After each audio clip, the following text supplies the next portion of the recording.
সম্মানিত সুধীমণ্ডলী, প্রথমেই আমি জানতে চাচ্ছি যে আপনারা সবাই কেমন আছেন। আলহামদুলিল্লাহ, আমিও খুব ভালো আছি আলহামদুলিল্লাহ, সুম্মা আলহামদুলিল্লাহ। আইআইইউসিতে আসলে মনে হয় যে নিজের প্রতিষ্ঠানেই এসেছি, কেননা আমি আইআইইউএম এর ছাত্র আর কি, ইন্টারন্যাশনাল ইসলামিক ইউনিভার্সিটি মালয়েশিয়ার ছাত্র। তো ফলে আমার কাছে মনে হয় যে আইআইইউএম এর বাংলাদেশি ভার্সন হচ্ছে আইআইইউসি, এবং আইআইইউএম থেকে আমরা যারা পড়াশোনা করেছি, আমাদের সমসাময়িক বা আমাদের সিনিয়র্স, আমাদের অনেক ভাইরা এখানে সম্মানিত শিক্ষক হিসেবে কর্মরত আছেন। আমি ব্যাচেলর করেছি আল আজহার ইউনিভার্সিটিতে, সেখানকারও আমাদের অনেক সিনিয়র ভাইরা এখানে কর্মরত আছেন আলহামদুলিল্লাহ। তো নানা দিক থেকে নানাভাবে আইএসির সাথে আমরা কানেক্টেড। এখানে আসার পর মনে হচ্ছে যে আমি কোনো একটা অ্যালুমনাই প্রোগ্রামে আসছি। মানে একদিক থেকে আইআইইউএম এর আমাদের টিচার্স যারা আছেন ওনারা, আবার আল আজহার থেকে যারা এখানে শিক্ষকবৃন্দ আছেন ওনারাও আছেন আলহামদুলিল্লাহ। তো সব মিলিয়ে এই বিবেচনায় আমার কাছে মনে হয় যে আমি নিজের প্রতিষ্ঠানে এসেছি আলহামদুলিল্লাহ। প্রথমে আমি বলে রাখছি যে আমি খুবই সম্মানিত বোধ করছি যে এরকম চমৎকার একটি শিক্ষা সেমিনারে আমাকে আলোচনা করবার সুযোগ দেওয়া হয়েছে এই চমৎকার বিশ্ববিদ্যালয়ে। আমার সামনে অনেক বিদগ্ধ স্কলার্স, রিসার্চার, বিদগ্ধ আলেমে দ্বীন, ওনাদেরকে আমি দেখতে পাচ্ছি। ওনারা যদি আজকের সেমিনারে আলোচনা করতেন, আমি নিচে বসে শুনতে পারলে আমি অনেক কিছু শিখতে পারতাম, সেটাই বেশি সুন্দর দেখাতো আর কি।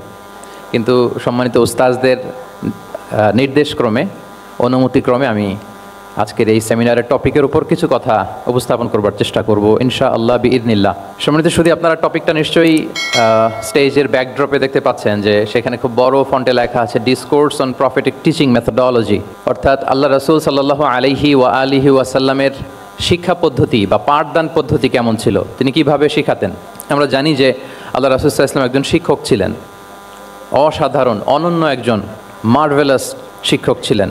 শুধু শিক্ষকই ছিলেন না, বরং তিনি শিক্ষকদেরও শিক্ষক ছিলেন, এবং তিনি নিজ হাতে এমন কিছু শিক্ষার্থী তিনি তৈরি করেছিলেন, গড়ে তুলেছিলেন, যারা এই পৃথিবীর ইতিহাসে শ্রেষ্ঠ প্রজন্ম হিসেবে স্বীকৃত। খৈরুল কুরুন, the best generation ever on earth, এই পৃথিবীর শ্রেষ্ঠতম প্রজন্ম হিসেবে তারা স্বীকৃত হয়েছেন। এবং তিনি তার শিক্ষা পদ্ধতির মধ্য দিয়ে গোটা বিশ্বকে সততা শিখিয়েছেন, সভ্যতা শিখিয়েছেন, মানবিকতা শিখিয়েছেন, স্পিরিচুয়ালিটি শিখিয়েছেন, আধ্যাত্মিকতা। তিনি আমাদেরকে শিখিয়েছেন পরিমিতিবোধ, তিনি আমাদেরকে শিখিয়েছেন জীবনবোধ, আমাদের স্রষ্টার সাথে তিনি আমাদেরকে পরিচিত করেছেন, এবং সফলতার সহজ এবং সরল পথ তিনি আমাদেরকে বাতলে দিয়েছেন। তো আজকের এই ডিসকোর্সে বেসিকলি আমরা ওনার লাইফ স্কেলের একটা দিক নিয়ে ফোকাস করব, অর্থাৎ ওনার পাঠদান পদ্ধতি, কীভাবে তিনি সাহাবাদের সাথে ইন্টারেক্ট করতেন, তাদেরকে শিখাতেন, পাঠ দিতেন, শুধুমাত্র কেবলমাত্র এই বিষয়টাতে আমরা ফোকাস করবার চেষ্টা করবো ইনশাআল্লাহ। আমি আমার আলোচনার শুরুতে সূরাতুল বাকারার একটি আয়াত তেলাওয়াত করেছি, 129 নম্বর আয়াত। এই আয়াতটি বেসিকলি আল্লাহ রাসূল সাল্লাল্লাহু আলাইহি ওয়া আলিহি ওয়াসাল্লামের জন্য সাইয়েদনা ইব্রাহিম আলাইহিস সালাম দোয়া করেছিলেন মক্কার ধুধুমরু প্রান্তরে। এখনকার মক্কার মতো না, তখন জনমানব শূন্য মক্কা ছিল, ধুধুমরু প্রান্তর, চারিদিকে কেউ নেই। তো এরকম একটি ব্যারেন ল্যান্ডে সাইয়েদনা ইব্রাহিম আলাইহিস সালাম আল্লাহ তাআলার কাছে একটা দোয়া করেছিলেন। ওই দোয়াটাই আল্লাহ তাআলা সরাসরি কোট করেছেন সূরা বাকারায় 129 নম্বর আয়াতে, এবং সেখানে তিনি বলেছেন রব্বানা ওয়াবআথ ফীহিম রাসূলাম মিনহুম ইয়াতলু আলাইহিম আয়াতিকা ওয়া ইউআল্লিমুহুমুল কিতাবা ওয়াল হিকমা ওয়া ইউযাক্কিহিম ইন্নাকা আনতাল আজিজুল হাকীম। মানে হে আমাদের রব, এই ভূখণ্ডের মধ্য থেকেই এই জনপদবাসীর জন্য আপনি একজন রাসূল প্রেরণ করুন, যিনি আপনার নিদর্শনসমূহ তাদের সামনে পাঠ করে শোনাবে, যিনি আপনার কিতাব তাদেরকে শিক্ষা দিবে, তাদেরকে পরিশুদ্ধ করবে, তাদেরকে প্রজ্ঞা শিখাবে, পরিশুদ্ধ করবে, এবং নিশ্চয়ই আপনি পরাক্রমশালী, নিশ্চয়ই আপনি প্রজ্ঞাময়। এই দোয়াটি ছিল সাইয়েদনা ইব্রাহিম আলাইহিস সালামের, এবং রাসূল সাল্লাল্লাহু আলাইহি ওয়াসাল্লাম আগমনের প্রায় 2500 বছর আগে ইব্রাহিম আলাইহিস সালাম এই দোয়াটি করেছিলেন। 2500 বছর আগে, যখন কেউ ছিল না মক্কায়। মক্কা ওয়াজ এ টোটালি ব্যারন ল্যান্ড, কোনো গাছপালা ছিল না, কিছু ছিল না। সেই দোয়া আল্লাহ তাআলা কবুল করেছিলেন, এবং এই দোয়ায় বেসিক্যালি তিনি আখিরি নবীর জন্য 4টা ফিচার কামনা করেছেন, যে আল্লাহ এই 4টা ফিচার দিয়ে আপনি নবী পাঠাবেন। এর মধ্যে একটা ছিল ওয়া ইউআল্লিমুহুমুল কিতাব, যে এমন নবী যেন হয় তিনি এই জনপদের লোকদেরকে কিতাব শিখাবে। কি শিখাবে? কিতাব। ওয়া ইউআল্লিমুহুমুল কিতাব, তার মানে রাসূল সাল্লাল্লাহু আলাইহি ওয়াসাল্লাম তিনি যে শিক্ষক হয়ে আসবেন, তিনি যে আল্লাহর কিতাব পৃথিবীবাসীকে শোনাবেন, তেলাওয়াত করে শোনাবেন, শেখাবেন, এই দোয়া রাসূল সাল্লাল্লাহু আলাইহি ওয়াসাল্লাম আগমনের 2500 বছর আগে সাইয়েদনা ইব্রাহিম আলাইহিস সালাম করেছিলেন। এবং রাসূল সাল্লাল্লাহু আলাইহি ওয়াসাল্লাম নিজেও বিভিন্ন হাদিসে ঘোষণা করেছেন যে আমি শিক্ষক হিসেবে প্রেরিত হয়েছি। ওয়া ইন্নামা বুইসতু মুআল্লিমান, আমি এই পৃথিবীতে শিক্ষক হিসেবে এসেছি। রাসূল সাল্লাল্লাহু আলাইহি ওয়াসাল্লাম 2টা গ্রুপ দেখলেন মসজিদে, এক গ্রুপ তারা জিকির আজকার করে, আরেক গ্রুপ তারা রিসার্চ করে, গবেষণা করে। রাসূল সাল্লাল্লাহু আলাইহি ওয়াসাল্লাম বললেন দুই দলই ভালো কাজ করতেছে, কিন্তু রাসূল সাল্লাল্লাহু আলাইহি ওয়াসাল্লাম যারা গবেষণা করতেছে, পড়াশোনা করতেছে, ফিকহ নিয়ে আলোচনা করতেছে, তাদের সাথে যেয়ে বসে গেলেন। আর তিনি বললেন, ওয়া ইন্নামা বুইসতু মুআল্লিমান, আমি এই গ্রুপকে প্রায়োরিটি দিয়েছি কারণ আমি নিজেই শিক্ষক হিসেবে প্রেরিত হয়েছি। তারা অজ্ঞদেরকে শিক্ষা দিচ্ছে, জাহেলদেরকে, যারা কিছু জানে না, জ্ঞানের ছোঁয়া যাদের মধ্যে লাগেনি, এই গ্রুপ তাদেরকে এনলাইটেন করছে, আলোকিত করছে, ফলে আমি তাদেরকে প্রায়োরিটি দিলাম, তাদের সাথে বসে গেলাম। ওয়া ইন্নামা বুইসতু মুআল্লিমান, কারণ আমি পৃথিবীতে শিক্ষক হিসেবে প্রেরিত হয়েছি। তাহলে ইব্রাহিম আলাইহিস সালামের দোয়ার ফসল তিনি, হি কেম এজ এ টিচার, কারণ ইব্রাহিম আলাইহিস সালাম দোয়া করেছিলেন, আল্লাহ এমন নবী পাঠাবেন যিনি ইউআল্লিমুহুমুল কিতাব, এই জনপদের লোকদেরকে কিতাব শিখাবে। এবং রাসূল সাল্লাল্লাহু আলাইহি ওয়াসাল্লাম নিজেও বলেছেন আমি শিক্ষক হিসেবে প্রেরিত হয়েছি। এবং জ্ঞানার্জনকে রাসূল সাল্লাল্লাহু আলাইহি ওয়াসাল্লাম বাধ্যতামূলক করেছেন, ম্যান্ডেটরি ফর অল। এবং জ্ঞান যে সবাই অর্জন করবে এটা তিনি বলেছেন, এটা সবার জন্য অবধারিত, শিক্ষার জন্য, এটা মানুষের মৌলিক অধিকার। তিনি বলেছেন তলাবুল ইলমি ফারিদাতুন আলা কুল্লি মুসলিম, পৃথিবীর প্রতিটি মুসলমানের জন্য জ্ঞান অর্জন এটা ফারিদা, আবশ্যক, ম্যান্ডেটরি, এটা অপশনাল না, এটা কম্পালসারি। এবং নারী পুরুষ নির্বিশেষে সবার জন্য, এমন না যে শুধু পুরুষদের জন্য। রাসূল সাল্লাল্লাহু আলাইহি ওয়াসাল্লাম বলেছেন আলা কুল্লি মুসলিম, প্রতিটি মুসলিমের জন্য জ্ঞানার্জন এটা আবশ্যক। আলহামদুলিল্লাহ আমাদের অনেক বোনেরাও আজকের হল রুমে এসছে, এবং রাসূল সাল্লাল্লাহু আলাইহি ওয়াসাল্লাম একটা স্পেশাল ডে নির্ধারণ করেছিলেন, special day for teaching women. মদিনার নারীদেরকে পাঠদানের জন্য, শেখানোর জন্য তিনি একটা স্পেশাল ডে নির্ধারণ করেছিলেন, এবং নারীদের আগ্রহের কারণেই তিনি সেটা করেছিলেন। তারা একবার এসে রাসূল সাল্লাল্লাহু আলাইহি ওয়াসাল্লামকে বললেন যে গলাবানা আলাইকা রিজাল ফাজআল্লানা ইয়াওমান মিন নাফসিক, হে নবী আমাদের মনে হচ্ছে পুরুষরা বেশি প্রায়োরিটি পেয়ে যায়, আপনি আমাদের জন্য স্পেশাল একটা ডে নির্ধারণ করেন, একটা দিন যেদিন এসে আমরা আপনার কাছ থেকে অনেক কিছু শিখবো, জানবো। ফাওয়াআদাহুন্না ইয়াওমান লাকিয়াহুন্না ফীহি ফাওয়াআযাহুন, রাসূল সাল্লাল্লাহু আলাইহি ওয়াসাল্লাম তাদের এই আবেদনের প্রেক্ষিতে মদিনার নারীদের জন্য একটা special day for teaching women, মদিনার যে কমিউনিটিতে নারীরা ছিল তাদের জন্য রাসূল সাল্লাল্লাহু আলাইহি ওয়াসাল্লাম স্পেশাল একটা ডে নির্ধারণ করেছিলেন। এবং সেদিন পুরুষ সাহাবীদেরকে গুরুত্ব না দিয়ে তিনি শুধু নারীদের, বোনদের কোশ্চেন নিতেন, তাদেরকে তিনি পাঠদান করতেন, শিক্ষাদান করতেন। এবং জ্ঞানার্জনকে, জ্ঞানের আলোকে ছড়িয়ে দেওয়াটা, এটা ছিল রাসূল সাল্লাল্লাহু আলাইহি ওয়াসাল্লামের মূলত মিশন। জ্ঞানের আলোকে তিনি বিশ্বময় ছড়িয়ে দিতে বলেছেন। নলেজ হ্যাজ নো বাউন্ডারিজ, এটার কোনো বাউন্ডারি থাকবে না, গোটা বিশ্বের জন্য আমরা জ্ঞানকে ছড়িয়ে দেই, এটার ব্যাপারে তিনি আমাদেরকে উদ্বুদ্ধ করেছেন। তিনি বলেছেন বাল্লিগু আন্নি ওয়ালাউ আয়া, আমার পক্ষ থেকে একটি কথা, একটি বাণী, একটি আয়াত হলেও তোমরা পৌঁছে দাও। তাহলে তিনি আমাদেরকে জ্ঞানের এই আলো বিশ্বময় ছড়িয়ে দিতে উদ্বুদ্ধ করেছেন। এবং জ্ঞান লুকানোকে তিনি মহাপাপ বলেছেন। আপনার কাছে যদি নলেজ থাকে, সেই নলেজের ব্যাপারে যদি আপনাকে জিজ্ঞেস করা হয়, আপনি যদি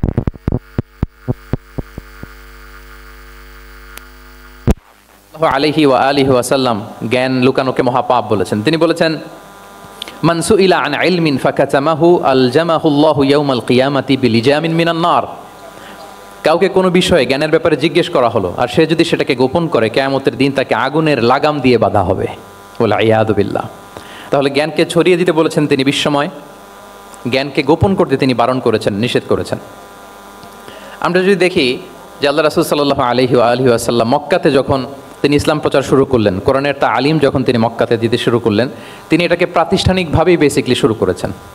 আমরা যেমনি জ্ঞান বিতরণের জন্য প্রাতিষ্ঠানিক অবকাঠামো আমাদের প্রয়োজন হয়, রাসূল সাল্লাল্লাহু আলাইহি ওয়াসাল্লাম সেভাবেই একটা সেন্টার বেস তিনি শুরু করেছিলেন। এবং মক্কায় দারুল আরকাম নামে, আপনারা সবাই যারা রাসূল সাল্লাল্লাহু আলাইহি ওয়াসাল্লামের বায়োগ্রাফি পড়েছেন, ইতিহাস পড়েছেন, দারুল আরকাম থেকে বেসিকলি রাসূল সাল্লাল্লাহু আলাইহি ওয়াসাল্লাম এই জ্ঞান বিতরণ করতেন বা কোরআনের তালিম দিতেন। আরকাম ইবনে আবিল আরকাম একজন তরুণ সাহাবী, মাত্র 16 বছর বয়সে তিনি ইসলাম ধর্ম গ্রহণ করেছিলেন। তার একটা ঘরের একটা বড় অংশ তিনি রাসূল সাল্লাল্লাহু আলাইহি ওয়াসাল্লামের তালিমের জন্য ডেডিকেট করেছিলেন, এবং সেটাই ইসলামের প্রথম বিশ্ববিদ্যালয় হিসেবে স্বীকৃত, দারুল আরকাম। এবং মজার ব্যাপার হচ্ছে ওনার ঘরটা সিলেক্ট করার পেছনে স্ট্র্যাটেজিক অনেক কারণ ছিল, কারণ সে ছিল বানু মাখজুম গোত্রের, মানে কোরাইশের শত্রু, কোরাইশের রাইভাল ছিল বানু মাখজুম। রাসূল সাল্লাল্লাহু আলাইহি ওয়াসাল্লাম ছিলেন কোন বংশের বলেন তো সবাই? কোন বংশের? কোরাইশ বংশের। আর আবু জাহাল ছিল কোন বংশের? না, সে বানু মাখজুম থেকে ছিল। So Banu Makhzum was the rival of Quraish. তারা ছিল কোরাইশদের সাথে একটা হাড্ডাহাড্ডি লড়াই, শত্রুর মতো আর কি। তো রাসূল সাল্লাল্লাহু আলাইহি ওয়াসাল্লাম কোরাইশি কারো ঘর বেছে নেন নাই, বরং বানু মাখজুম গোত্রের এক তরুণ আরকাম, তার ঘরটা তিনি বেছে নিয়েছিলেন। এবং স্ট্র্যাটেজিক্যালি এত চমৎকার একটা পজিশনে ছিল, মাত্র 130 মিটার ডিস্টেন্স ছিল কাবা থেকে। কাবা থেকে 130 মিটার দক্ষিণ পূর্বে এই আরকাম রাদিয়াল্লাহু তাআলা আনহুর ঘর ছিল। ফলে এই ঘরে যদি তিনি গ্যাদারিং করেন কেউ আর সন্দেহ করবে না, যেহেতু এটা বানু মখজুম গোত্রের একজন যুবকের ঘর। আল্লাহু আকবার। তো রাসূল সাল্লাল্লাহু আলাইহি ওয়াসাল্লাম এই দারুল আরকামে বসেই বেসিকলি তিনি এই কোরআনের তালিম, এই শিক্ষা, এই পাঠদান মক্কাতে সেন্টার বেস তিনি শুরু করেছিলেন। এবং মদিনায় যদি আমরা দেখি, মদিনা তো মসজিদে নববী নির্মাণের পরপরই মসজিদে নববীর একেবারে পেছন দিকে, এই হল রুমের পেছন দিকে যেরকম একটা জায়গা ছাউনির মতো, মসজিদে নববীর ঠিক পেছনে খেজুরের ডাল দিয়ে, খেজুরের পাতা দিয়ে ছাউনি দিয়ে একটা জায়গা তিনি করেছিলেন, যেটাকে আমরা আহলে সুফার সেন্টার হিসেবে জানি। মদিনায় তিনি সুফা ইউনিভার্সিটি প্রতিষ্ঠা করেছিলেন। তাহলে মক্কায় তিনি কোরআনের তালিম দিতেন দারুল আরকাম থেকে, আর মদিনায় যে তিনি আহলে সুফাদেরকে সেই সুফা এরিয়াতে সেখানে তিনি কোরআনের তালিম দিতেন। এবং সেখানে প্রায় 400 জন দরিদ্র মুহাজির সাহাবী সেখানে বসে কোরআনের হেফজ করতো, রাসূল সাল্লাল্লাহু আলাইহি ওয়াসাল্লামকে বিভিন্ন বিষয়ে জিজ্ঞেস করতো। ইসলামের বুনিয়াদি শিক্ষা, the basic of the basics of Islam, এ আহলে সুফার সাহাবারা সেখানে দুনিয়ার সব কিছুকে স্যাক্রিফাইস করে দিয়ে সেখানে ওনারা রাসূল সাল্লাল্লাহু আলাইহি ওয়াসাল্লামের কাছ থেকে তালিম গ্রহণ করতেন। এবং দূর দূরান্ত থেকে আগন্তুক সাহাবারা যখন আসতো তারাও এখানে থাকতো, যেহেতু 400 জন থাকার মতো একটা প্লেস। রাসূল সাল্লাল্লাহু আলাইহি ওয়াসাল্লামকে তারা দিনের খুঁটিনাটি বিষয় জিজ্ঞেস করতেন। এবং সালাত শেষে এরকম অনেক হাদিস পাওয়া যায় যে রাসূল সাল্লাল্লাহু আলাইহি ওয়াসাল্লাম আহলে সুফার সাহাবীদের সাথে ওখানে বসেছেন, তাদের সাথে গল্প করেছেন, তাদের প্রশ্নের বিভিন্ন উত্তর দিয়েছেন। তাহলে সেন্টার বেস শিক্ষাদান এটা কিন্তু রাসূল সাল্লাল্লাহু আলাইহি ওয়াসাল্লামের জীবনী থেকে আমরা দেখেছি। এবং যখন মসজিদে নববীর পেছনে আহলে সুফাদের 400 জনের পরে যখন আরও বেড়ে যাচ্ছিল, তখন রাসূল সাল্লাল্লাহু আলাইহি ওয়াসাল্লাম মসজিদের বাইরে মুকরিম বিন নাওফাল রাদিয়াল্লাহু তাআলা আনহুর একটা ঘরে আরেকটা সেন্টার করেছিলেন, এটাকে বলা হতো দারুল কুররা। এভাবে একটার পর একটা সেন্টার রাসূল সাল্লাল্লাহু আলাইহি ওয়াসাল্লাম তিনি নির্মাণ করেছেন এবং দ্বীনের বাণীকে তিনি ছড়িয়ে দিয়েছেন। এবং এখান থেকে যারা শিক্ষা অর্জন করতো, বেসিকলি তারা তো হেফজ করতো, কোরআনের যে আয়াতগুলো নাজিল হতো এগুলো হেফজ করতো, দিনের অন্যান্য বুনিয়াদি ব্যাপারে তারা শিক্ষা গ্রহণ করতেন। তো এই সাহাবীদেরকে কুররা বলা হতো। তাদেরকে আবার রাসূল সাল্লাল্লাহু আলাইহি ওয়াসাল্লাম বিভিন্ন এলাকাতে মুআল্লিম হিসেবে প্রেরণ করতেন। এটা রাসূল সাল্লাল্লাহু আলাইহি ওয়াসাল্লামের সুন্নাহ ছিল যে কোনো এলাকায় দিনের শিক্ষা দেওয়ার জন্য আগে মুআল্লিম পাঠাতেন। আমরা জানি যে হিজরতের আগে রাসূল সাল্লাল্লাহু আলাইহি ওয়াসাল্লামের আগেও তিনি মদিনাতে একজন সাহাবীকে পাঠিয়েছিলেন, মুসআব বিন উমাইর। এটা জানি না আমরা সবাই, মুসআব বিন উমাইরকে তিনি পাঠিয়েছিলেন। খুবই ড্যাশিং চেহারার ছিল, খুবই অ্যারিস্টোক্রেট একটা ফ্যামিলির ছিল। উনি এত চমৎকার পারফিউম ইউজ করতেন, উনি কোনো রাস্তা দিয়ে হেঁটে গেলে সবাই বুঝতো এই রাস্তা দিয়ে কিছুক্ষণ আগে হেঁটে গিয়েছে মুসআব বিন উমাইর। তো বাংলা একটা কথা আছে, আগে দর্শনদারি পরে গুণ বিচারী, এরকম একটা কথা আছে না? সো মদিনার লোকটা যাতে ইসলামের প্রতি খুব দ্রুত অ্যাট্রাক্টেড হয়, এজন্য তিনি আবু বকর রাদিয়াল্লাহু তাআলা আনহুকে পাঠাননি, ওমর ফারুককে পাঠাননি, বরং মুসআব বিন উমাইর রাদিয়াল্লাহু তাআলা আনহুকে মুআল্লিম হিসেবে, he was the first ambassador of Islam, প্রথম অ্যাম্বাসেডর হিসেবে তিনি মদিনায় গিয়েছিলেন। এবং মদিনাতে আহলে সুফার মধ্য থেকে যারা অগ্রগামী ছিল, দারুল কুররা থেকে যারা অগ্রগামী ছিল, তাদেরকে আল্লাহ রাসূল সাল্লাল্লাহু আলাইহি ওয়া আলিহি ওয়াসাল্লাম জ্ঞান বিতরণের জন্য, কোরআন শেখানোর জন্য বিভিন্ন জায়গায় পাঠাতেন। আপনারা উহুদের যুদ্ধের পরপরই বীরে মাউনার ঘটনা শুনে থাকবেন। সেখানে রাসূল সাল্লাল্লাহু আলাইহি ওয়াসাল্লাম 70 জন হাফেজ সাহাবী, মানে ওই সময় পর্যন্ত যতটুকু কোরআনের আয়াত নাজিল হয়েছিল এগুলো যারা মুখস্থ করে ফেলেছিলেন, এরকম 70 জন সাহাবীকে একটা এরিয়াতে তিনি পাঠিয়েছিলেন। এবং এটা আসলে বিট্রে করেছিল তারা বলেছিল যে আমরা তাদেরকে নিয়ে যাব আমাদের এলাকায়, তারা দিন পৌঁছাবে। কিন্তু এই 70 জন সাহাবীকে বিট্রে করে তারা হত্যা করেছিল, ওনারা শাহিদ হয়েছিলেন। এবং এতে রাসূল সাল্লাল্লাহু আলাইহি ওয়াসাল্লাম অনেক কষ্ট পেয়েছিলেন। যে সমস্ত গোত্র এই কাজের সাথে জড়িত ছিল, টানা 1 মাস তাদের বিরুদ্ধে রাসূল সাল্লাল্লাহু আলাইহি ওয়াসাল্লাম বদদোয়া করেছেন, কুনুতে নাজেলা করেছেন ফজরের সালাতের পরে। তাহলে এই যে ন্যারেশনগুলো, বর্ণনাগুলো আমি কেন উপস্থাপন করছি আপনাদের সামনে, এটা বোঝানোর জন্য যেটার পরম্পরাটা কীরকম, রাসূল সাল্লাল্লাহু আলাইহি ওয়াসাল্লাম কীভাবে কোন সেন্টার থেকে শুরু করলেন, তারপরে কিভাবে এটার ডেভেলপমেন্ট হচ্ছিল, তারপরে কিভাবে এটা আগাতে লাগলো। তাহলে রাসূল সাল্লাল্লাহু আলাইহি ওয়াসাল্লাম বিভিন্ন জায়গায় যে মুআল্লিম পাঠাতেন, এটার রেফারেন্স আমরা পেলাম যে তিনি তো এখানে শেখাচ্ছেন, যখন অনেক বেড়ে গেল, চাহিদা বাইরে অনেক বেশি, তিনি এখান থেকে ছাত্রদেরকে, সাহাবাদেরকে বিভিন্ন জায়গায় মুআল্লিম হিসেবে প্রেরণ করতেন। এবং শিক্ষার বিনিময়ে তিনি বদরের যে বন্দিরা ছিল তাদের মুক্তিপণের অ্যানাউন্সমেন্ট করেছেন, র্যানসাম, এটা আপনারা জানেন। আমি একটু কুইজ নিয়ে নেই আপনাদের। বলেন, বদরে মুসলমানদের পক্ষ থেকে শহীদ হয়েছিল কয়জন? কতজন? 14 জন, মাশাআল্লাহ। আর কুরাইশদের পক্ষ থেকে 70 জন। বন্দী হয়েছিল কয়জন দেখি? হ্যাঁ, 70 জন তারা নিহত হয়েছিল আর 70 জন বন্দী হয়েছিল। তো বদরের যুদ্ধে এই 70 জন যারা কুরাইশদের মধ্যে থেকে বন্দী হয়েছিল, তাদের মুক্তিপণ হিসেবে ফিদিয়া, র্যানসাম হিসেবে রাসূল সাল্লাল্লাহু আলাইহি ওয়াসাল্লাম 4000 দিরহামের অ্যানাউন্সমেন্ট করেছেন। মানে দিরহাম মানে হচ্ছে সিলভার কয়েন আর কি। তৎকালীন সময় দিনার হচ্ছে গোল্ড কয়েন আর দিরহাম মানে সিলভার কয়েন। তো রাসূল সাল্লাল্লাহু আলাইহি ওয়াসাল্লাম 4000 সিলভার কয়েনের ঘোষণা করেছেন যে তোমরা যদি মুক্তি পেতে চাও তাহলে 4000 রৌপ্য মুদ্রা দিয়ে, সিলভার কয়েন দিয়ে তারপরে তোমরা মুক্তি পেতে হবে।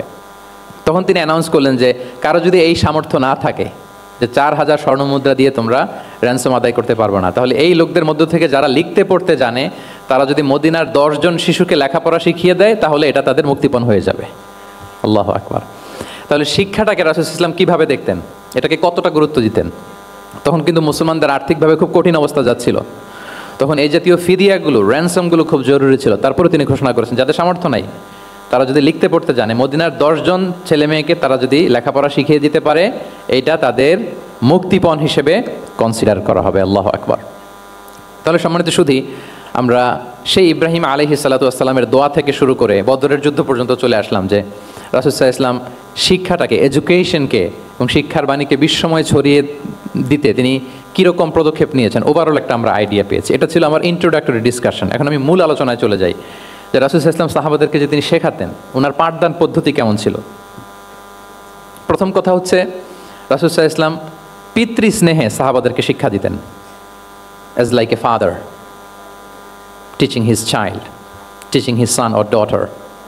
পরম মমতায়, বাবা যেমনি তার সন্তানকে পরম যত্নে, পরম আদরে, পরম মমতায় শেখায়, ভুল ধরিয়ে দেয়, সংশোধন করে দেয়, আল্লাহ রাসূল সাল্লাল্লাহু আলাইহি ওয়া সাল্লাম সন্তানকে যেমনি বাবা পরম মমতায় আদর করে শেখায় ঠিক সেভাবে শেখাতেন। এবং তিনি বলেছেন যে ইন্নামা আনা লাকুম বিমানজিলাতিল ওয়ালিদি উআল্লিমুকুম, নিশ্চয় আমি তোমাদের বাবার মতো, বাবা যেমনি ছেলে মেয়েদেরকে শেখায়। এবং এই হাদিসে এসছে যে রাসূল সাল্লাল্লাহু আলাইহি ওয়াসাল্লাম তাদেরকে শিখিয়েছেন সাহাবাদেরকে যে ওয়াশরুমে গেলে কিভাবে ক্লিন হইতে হবে, টু দ্য ডাইরেকশন অফ কেবলা বসা যাবে না, কেবলাকে পেছনে রেখে বসা যাবে না, এমনকি ঢিলা কুলুক ইউজ করতে হলে ডান হাতে ইউজ করা যাবে না, বা হাতে। তারপর এটা বেজোর হইতে হবে। এরকম ধরে ধরে উম্মাকে শিখিয়েছেন। নারীদের মেনস্ট্রুয়েশনাল পিরিয়ডের ব্যাপারে বিধানগুলো শিখিয়েছেন। স্বামী স্ত্রীর অন্তরঙ্গ মুহূর্তের ব্যাপারে মাসআলা কি, ব্যাপারগুলো কি, লিগ্যাল অপিনিয়ন কি, ধরে ধরে বাবা মা যেমনি ছেলে মেয়েদেরকে ধরে ধরে শিখিয়ে দেয় যে এইভাবে this is good and this is bad, dos and don'ts যেমনি মা বাবা শেখায়, আল্লাহ রাসূল সাল্লাল্লাহু আলাইহি ওয়াসাল্লাম বলেন ইন্নামা আনা লাকুম বিমানজিলাতিল ওয়ালিদি উআল্লিমুকুম, আমি তোমাদের বাবার মতো, বাবা যেমনি শেখায় পরম মমতায়, এভাবে আমি তোমাদেরকে শিক্ষা দিই। এবং রাসূল সাল্লাল্লাহু আলাইহি ওয়াসাল্লাম খুব সহজ করে উপস্থাপন করতেন, কোনো কিছুকে জটিল করতেন না। এটা কিন্তু একজন আদর্শ শিক্ষকের বৈশিষ্ট্য। মানে as easier as you can, যত সহজ করে আপনি আপনার প্রেজেন্টেশনটা করতে পারবেন তত বেশি আপনার শিক্ষার্থীরা আপনার কাছ থেকে ওই মেসেজ, ওই শিক্ষা, সেটা ওই বার্তাটা তারা গ্রহণ করতে পারবে। এবং সহিহ মুসলিমের হাদিস, আল্লাহ রাসূল সাল্লাল্লাহু আলাইহি ওয়াসাল্লাম তিনি বলেন ইন্নাল্লাহা লাম ইয়াবআসনি মুআন্নিতান ওয়ালা মুতাআন্নিতান ওয়ালাকিন বাআসানি মুআল্লিমান মুয়াসসিরান। আল্লাহু আকবার।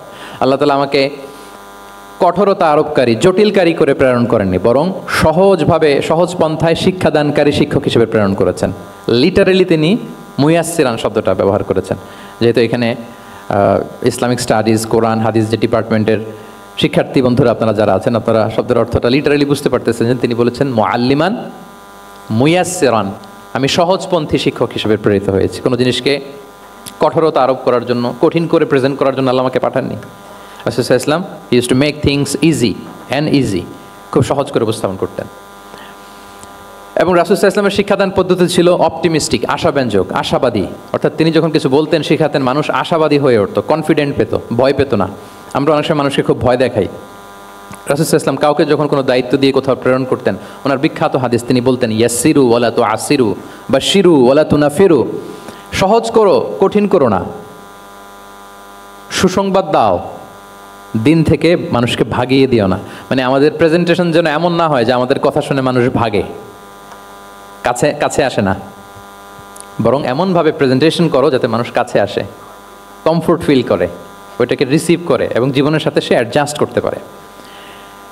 এবং তিনি যখন বুঝাতেন, সাহাবাদেরকে যখন কোনো জিনিস বুঝাতেন, খুব ধীরস্থিরভাবে কথা বলতেন। কখনো কথা বলার ক্ষেত্রে রাশিং করতেন না, তাড়াহুড়ো করতেন না, নেভার এভার। এবং অনেক সাহাবারা খুব দ্রুত হাদিস বর্ণনা করলে আম্মা জান আয়েশা রাদিয়াল্লাহু তাআলা আনহা এটা অপছন্দ করতেন। বিশেষ করে আবু হুরায়রা রাদিয়াল্লাহু তাআলা আনহুর ব্যাপারে তিনি অবজেকশন দিয়েছিলেন যে তুমি যেভাবে বলো, নবী সাল্লাল্লাহু আলাইহি ওয়াসাল্লাম কিন্তু এত দ্রুত বলতেন না, তুমি যেমনি গড়গড় করে বর্ণনা করো, আল্লাহ রাসূল সাল্লাল্লাহু আলাইহি ওয়াসাল্লাম এত দ্রুত বর্ণনা করতেন না। লাম ইয়াকুন ইয়াসরুদুল হাদিসা কাসারদিকুম কানা ইউহাদ্দিসু হাদিসান লাউ আদ্দাহুল আদ্দু লা আহসাহু। এমনভাবে প্রিয় নবী কথা বলতেন যে কেউ যদি চাইতো তিনি এই কথার মধ্যে কয়টা বাক্য বলেছেন, কয়টা শব্দ বলেছেন, চাইলে হাতে গুনে ফেলতে পারতো। এত প্রিসাইজ অ্যান্ড ক্লিয়ার ছিল। তিনি কয়টা বাক্য বললেন এই বক্তব্যে, কয়টা শব্দ বললেন, এটাও গুনে ফেলা যেত। আল্লাহু আকবার। কানা ইয়াতাকাল্লামু বিকালামিন বাইনাহু ফাসলুন ইয়াহফাযুহু মান জালাসা ইলাইহি। এবং কথা বলতে বলতে মাঝখানে পজ দিতেন, মানে একটু থামতেন, ফলে যারা শুনতো তারা একেবারে মুখস্থই করে ফেলতে পারতো।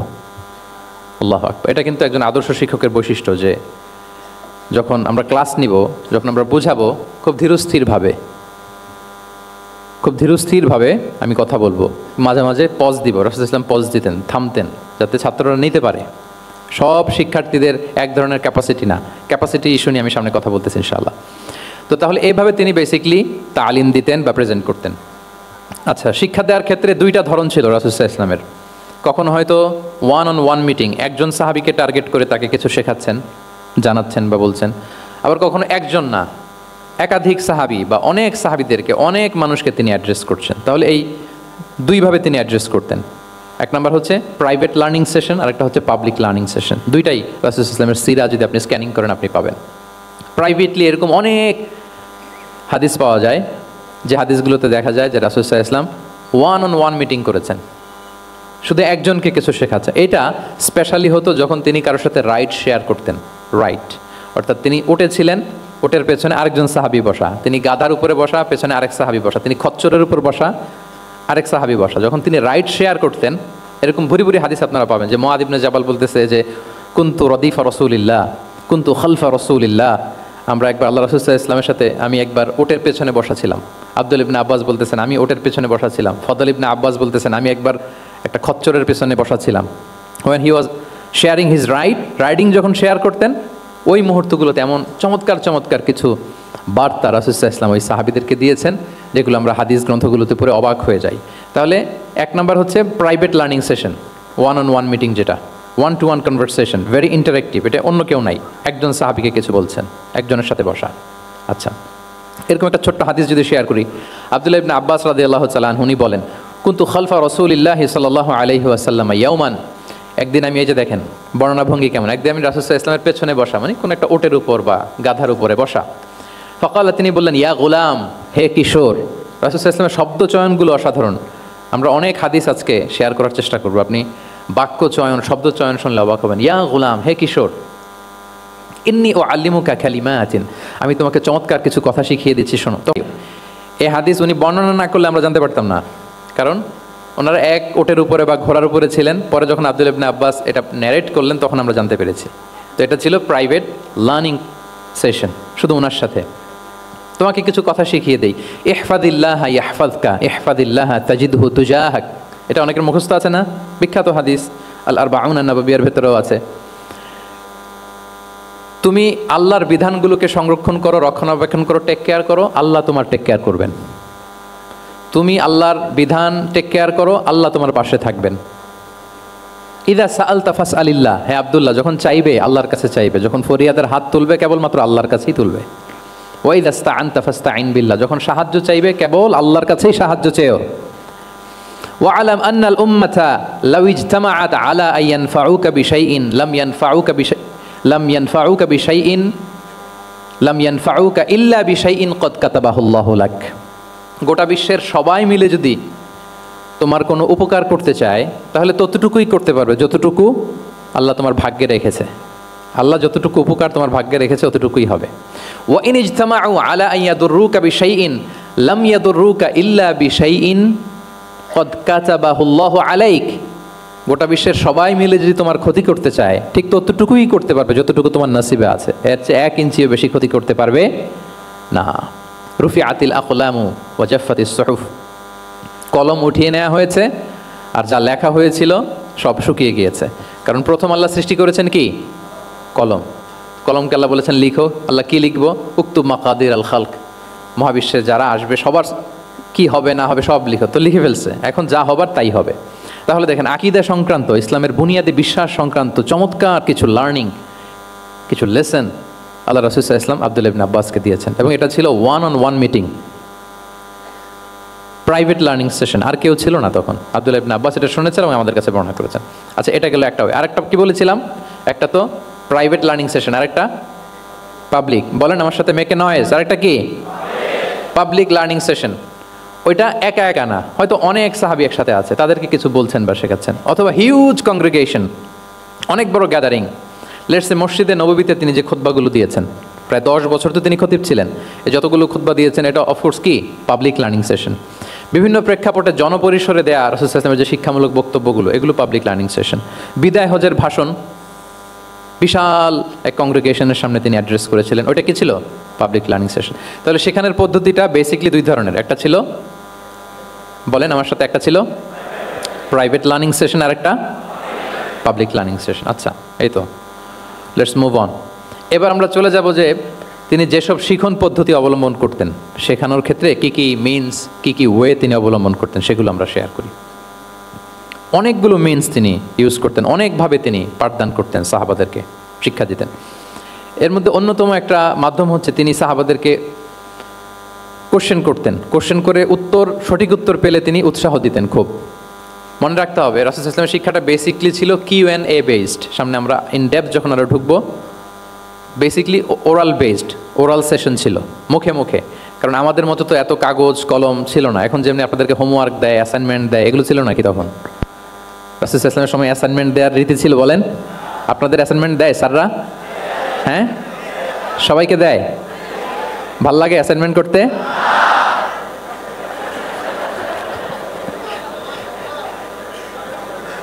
ভাল লাগে না?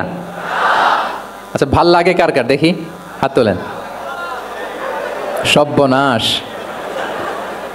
মাত্র 3-4 জন হাত তুলে বলতেছে যে ভাল লাগে এদের। আচ্ছা, ভাল লাগে না কার কার দেখি? ইয়া আল্লাহ, আল্লাহ তাআলা হেদায়েত দান করুক আমাদেরকে। আচ্ছা, এবার 2বারের 1বারও যারা হাত তোলেন নাই তারা হাত তোলেন। একদল আছে খুব চালাক, ভাবে যে কোন দলে কখন হাত তুলে আবার কোন বিপদে পড়ি। তো এই যে এখন স্যাররা হোমওয়ার্ক দেন, কাজ দেন, অ্যাসাইনমেন্ট দেন, এটা তো ওই সময় ছিল না। ফলে এটা রাসূল সাল্লাল্লাহু আলাইহি ওয়াসাল্লামের পাঠদান পদ্ধতিটা বেসিকলি ছিল Q&A বেসড, প্রশ্নোত্তর পর্ব। সাহাবারা জিজ্ঞেস করতেন, না জানলে রাসূল সাল্লাল্লাহু আলাইহি ওয়াসাল্লাম আবার জিজ্ঞেস করতেন, দেখি ওরা জানে কি না। এরকম অনেকভাবে তিনি শেখাতেন, আমরা সামনের দিকে আরও দেখব। তো রাসূল সাল্লাল্লাহু আলাইহি ওয়াসাল্লাম সাহাবাদেরকে প্রশ্ন ছুড়তেন, তিনি ট্রাই করতেন, দেখতেন যে দেখি ওরা পারে কিনা, ব্যাপারটা জানে কিনা। যদি কেউ সঠিক আনসার দিতে পারতো, রাসূল সাল্লাল্লাহু আলাইহি ওয়াসাল্লাম খুব উৎসাহ দিতেন, তাদেরকে প্রশংসা করতেন এবং উৎসাহ দিতেন। স্যাররা যখন আমাদের ক্লাসে প্রশংসা করে, ভাল লাগে না আমাদের? আমার প্রেজেন্টেশন খুব প্রশংসা করলো, আমার অ্যাসাইনমেন্টের খুব প্রশংসা করলো, আমাকে ইন্সপায়ার করলো, আমি আরও মোটিভেটেড হব না? হয়তো আমরা নাকি হই। তো রাসূল সাল্লাল্লাহু আলাইহি ওয়াসাল্লাম এটাই করতেন। উবাই ইবনে কাআব রাদিয়াল্লাহু তাআলা আনহুকে উনি প্রশ্ন করলেন, আল্লাহ রাসূল সাল্লাল্লাহু আলাইহি ওয়া আলিহি ওয়াসাল্লাম প্রশ্ন করলেন যে, ইয়া আবাল মুনজির, এটা ওনার কুনিয়া, আতাদরি আইয়ু আয়াতিন মিন কিতাবিল্লাহি মাআকা আ'যাম, তুমি কি জানো যে আল্লাহর কিতাবের কোন আয়াতটা সর্বশ্রেষ্ঠ? সর্বশ্রেষ্ঠ আয়াত কোনটা তুমি জানো? তখন উবাই ইবনে কাআব রাদিয়াল্লাহু তাআলা আনহু বললেন যে, আল্লাহু লা ইলাহা ইল্লা হুয়াল হাইয়ুল কাইয়্যুম, মানে আয়াতুল কুরসি। এটা কোন আয়াত? আয়াতুল কুরসি। এটা ফরজ সালাতের পর আমরা সবাই পড়ি তো নাকি? হ্যাঁ, মান ক্বারা আয়াতুল কুরসি দুবুরা কুল্লি সালাতিন মাকতুবাতিন লাম ইয়ামনাহু মিন দুখুলিল জান্নাতি ইল্লাল মাউত। ফরজ সালাতের পরে যারা আয়াতুল কুরসি পড়ে, তার জান্নাতে প্রবেশে কোনো বাধা থাকে না, একটা জিনিস ছাড়া, মানে মৃত্যু, মরণ। লোকটা মরে না তাই জান্নাতে যায় না, মরলেই জান্নাতি। তো হে উবাই, হে ইয়া আবাল মুনজির, তুমি কি জানো কোরআনের সর্বশ্রেষ্ঠ আয়াত কোনটা? তিনি বললেন যে আয়াতুল কুরসি। এটা শুনে রাসূল সাল্লাল্লাহু আলাইহি ওয়াসাল্লাম খুব খুশি হলেন। খুশি হয়ে কি করলেন? ফাদারাবা ফি সদরি, তিনি বললেন যে তিনি আমার বুকে একটা আলতো চাপড় দিলেন। এটা ভালোবাসার আলতো চাপড়, এরকম উৎসাহ দেওয়ার জন্য, যে সাবাস। আমরা মাঝে পিঠে কাউকে আলতো চাপড় দিয়ে কি বলি? ব্রেভো, সাবাস, মাশাআল্লাহ, এগুলো বলি না? তো রাসূল সাল্লাল্লাহু আলাইহি ওয়াসাল্লাম বুকে আলতো চাপড় দিয়ে বললেন, ওয়াল্লাহি লিয়াহনিকাল ইলমু আবাল মুনজির, তোমার ইলম, তোমার জ্ঞান কল্যাণময় হোক হে আবাল মুনজির, মোবারক হোক তোমার জন্য তোমার ইলম, may knowledge be present for you, তোমার জ্ঞানটা বরকতময় হোক, কল্যাণময় হোক। তাহলে তিনি যখন সঠিক উত্তর দিতে পারলেন, রাসূল ইসলাম খুশি হয়ে বকে আলতো চাপড় দিয়ে তার প্রশংসা করলেন, তার জন্য দোয়া করলেন। রাসূল ইসলাম এভাবে উৎসাহ দিতেন। এতে করে কি হয়? শিক্ষার্থীদের কনফিডেন্ট বাড়ে। কি হয়? যে স্যার যখন আমাকে এত কিছু বলতেছে, তাহলে নিশ্চয়ই আমি কিছু একটা ভালো কিছু করছি, আমাকে দিয়ে কিছু একটা হবে। আমাকে দিয়ে, আমরা অনেক সময় ভুল করে বলে ফেলি যে তোকে দিয়ে কিছুই হবে না, বলে ফেলি না? এতে হয় কি? কনফিডেন্ট কমে যায়। মা বাবারাও এটা করে যে তুই কিছুই পারবি না, তোকে দিয়ে কিছুই হবে না। বাংলাদেশে একটা বিখ্যাত কথা আছে, ওই যে ছেলে মেয়ে A+ না পেলে পাশের বাড়ির কেউ পেলে বলে যে ওর পা ধোয়া পানি খা। কি বলে? তুই A+ পাইলি না, ওই দেখ ওই বাড়িতে পেয়ে গেল, ওর কি খা? পা ধোয়া পানি খা। তো আসলে এতে কি হয়, কনফিডেন্স কমে যায় ছেলে মেয়েদের। এটা যেন আমরা না বলি, বরং ওদেরকে ইন্সপায়ার করতে হবে, হ্যাঁ, উৎসাহিত করতে হবে, প্রশংসা করতে হবে। সাহাবীদের ভালো কিছু দেখলে সঠিক উত্তর তারা দিতে বলে রাসূল ইসলাম এভাবে প্রশংসা করতেন। আচ্ছা গেল, এটা একটা পদ্ধতি। আরেকটা হচ্ছে কোনো গুরুত্বপূর্ণ জিনিসকে এমফেসাইজ করার জন্য রাসূল ইসলাম রেপিটেশন করতেন, তাকরার করতেন। গুরুত্বপূর্ণ জিনিসকে তিনি 3 বার উল্লেখ করতেন, তাকরার করতেন। আত্তাকওয়া হা হুনা, আত্তাকওয়া হা হুনা, আত্তাকওয়া হা হুনা ওয়া ইউশিরু ইলা সাদরিহি সালাসা মাররাত। তাকওয়া এখানে এখানে এখানে 3 বার বলে, একবার বললেই তো হয়ে যায়, 3 বার কেন বলেন? এটা গুরুত্বপূর্ণ, ভেরি ইম্পর্টেন্ট ইস্যু। গুরুত্ব বোঝানোর জন্য এমফেসাইজ করতে যে তিনি কোনো জিনিসকে কয়বার বলতেন? 3 বার। বিদায় হজের ভাষণ যখন দিলেন, ভাষণ দেয়া শেষ, এবার বলতেছে আল্লাহুম্মা হাল বাল্লাগতু, আল্লাহুম্মা হাল বাল্লাগতু, আল্লাহুম্মা হাল বাল্লাগতু, আল্লাহুম্মা ফাশহাদ। 3 বার বললেন যে আল্লাহ আমাকে যা পৌঁছাতে বলেছেন, হে মহাসমাবেশ তোমরা বলো আমি কি পৌঁছাতে পেরেছি? আমি কি ঠিকঠাক পৌঁছালাম? আমি কি সব তোমাদেরকে বলেছি? সাক্ষ্য দাও, সাক্ষ্য দাও। সবাই বললো ইয়া রাসূলুল্লাহ, আল্লাহ যেমনটি বলেছেন সব আপনি আমাদের কাছে পৌঁছে দিয়েছেন, কিছু লুকোচুরি করেন নাই, কিছু লুকান নাই। তাহলে 3 বার জানতে চাইলেন, কয়বার? হ্যাঁ, এটা রাসূল সাল্লাল্লাহু আলাইহি ওয়াসাল্লামের একটা গুরুত্বপূর্ণ অভ্যেস ছিল, যেটাকে তিনি এমফেসাইজ করতে চাইতেন, যেটা গুরুত্বপূর্ণ কোনো বিষয় এটাকে তিনি রিপিট করতেন বারবার, সাধারণত 3 বার। সাধারণত কয়বার? তাহলে গুরুত্বপূর্ণ জিনিসগুলো আমরা বারবার বলবো যাতে আমাদের শিক্ষার্থীরা সহজে সেটা মুখস্থ করে ফেলতে পারে। আচ্ছা, আবার রাইডিং শেয়ারের আর একটা ঘটনা। মুআয ইবনে জাবাল রাদিয়াল্লাহু তাআলা আনহু, উনি একবার রাসূল সাল্লাল্লাহু আলাইহি ওয়াসাল্লামের সাথে বাহনের পেছনে ছিলেন, হয়তো উট।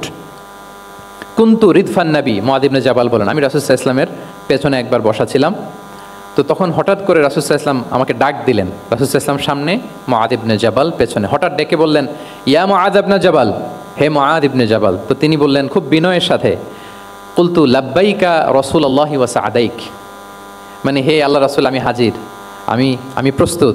হে আল্লাহ রাসূল আপনি খালি অর্ডার করেন, বান্দা হাজির। আমরা এরকম বলি না মাঝে মাঝে বাংলায়, কি বলি? বান্দা হাজির, মানে আমি আছি আপনার খেদমত, আপনি বলেন। তো রাসূল ইসলাম বললেন ইয়া মুআয ইবনে জাবাল লাব্বাইকা রাসূলুল্লাহি ওয়া সাআদাইক, ইয়া রাসূলুল্লাহ আমি হাজির। কিন্তু রাসূল ইসলাম কিছু বলেন না, কিছুই বলেন না। আবার যাচ্ছে, উট যাচ্ছে যাচ্ছে যাচ্ছে, কয়েক মিনিট পরে আবার ডাক দিলেন ইয়া মুআয ইবনে জাবাল, হে মুআয। উনি একই কথা, লাব্বাইকা রাসূলুল্লাহ সাআদাইক, হে আল্লাহ রাসূল আমি হাজির, উপস্থিত। আবার ইয়া মুআয ইবনে জাবাল, হে মুআয। তিনি একই কথা বললেন লাব্বাইকা রাসূলুল্লাহ, 3 বার বললেন। 3 বার মুআয ইবনে জাবাল একই উত্তর দিলেন। তার মানে ওনার আগ্রহটা বাড়াচ্ছেন। রাসূল সাল্লাল্লাহু আলাইহি ওয়াসাল্লাম একটা গুরুত্বপূর্ণ কথা বলবেন, এই কথাটা শোনানোর জন্য মুআয ইবনে জাবালের উনি কি করতেছেন? ভেতর থেকে কথা বুঝতেছেন আমার সবাই? আগ্রহটা আরও বাড়াচ্ছেন, আরও বাড়াচ্ছেন। যখন দেখলেন যে না, আগ্রহ একেবারে 100-এ 100, এখন বললে সেটা রিসিভ করতে পারবে, কাজে দিবে, তখন তিনি বললেন যে মুআয তুমি কি জানো, হাল তাদরি মা হাক্কুল্লাহি আলাল ইবাদ, বান্দার উপর আল্লাহর হক কি জানো?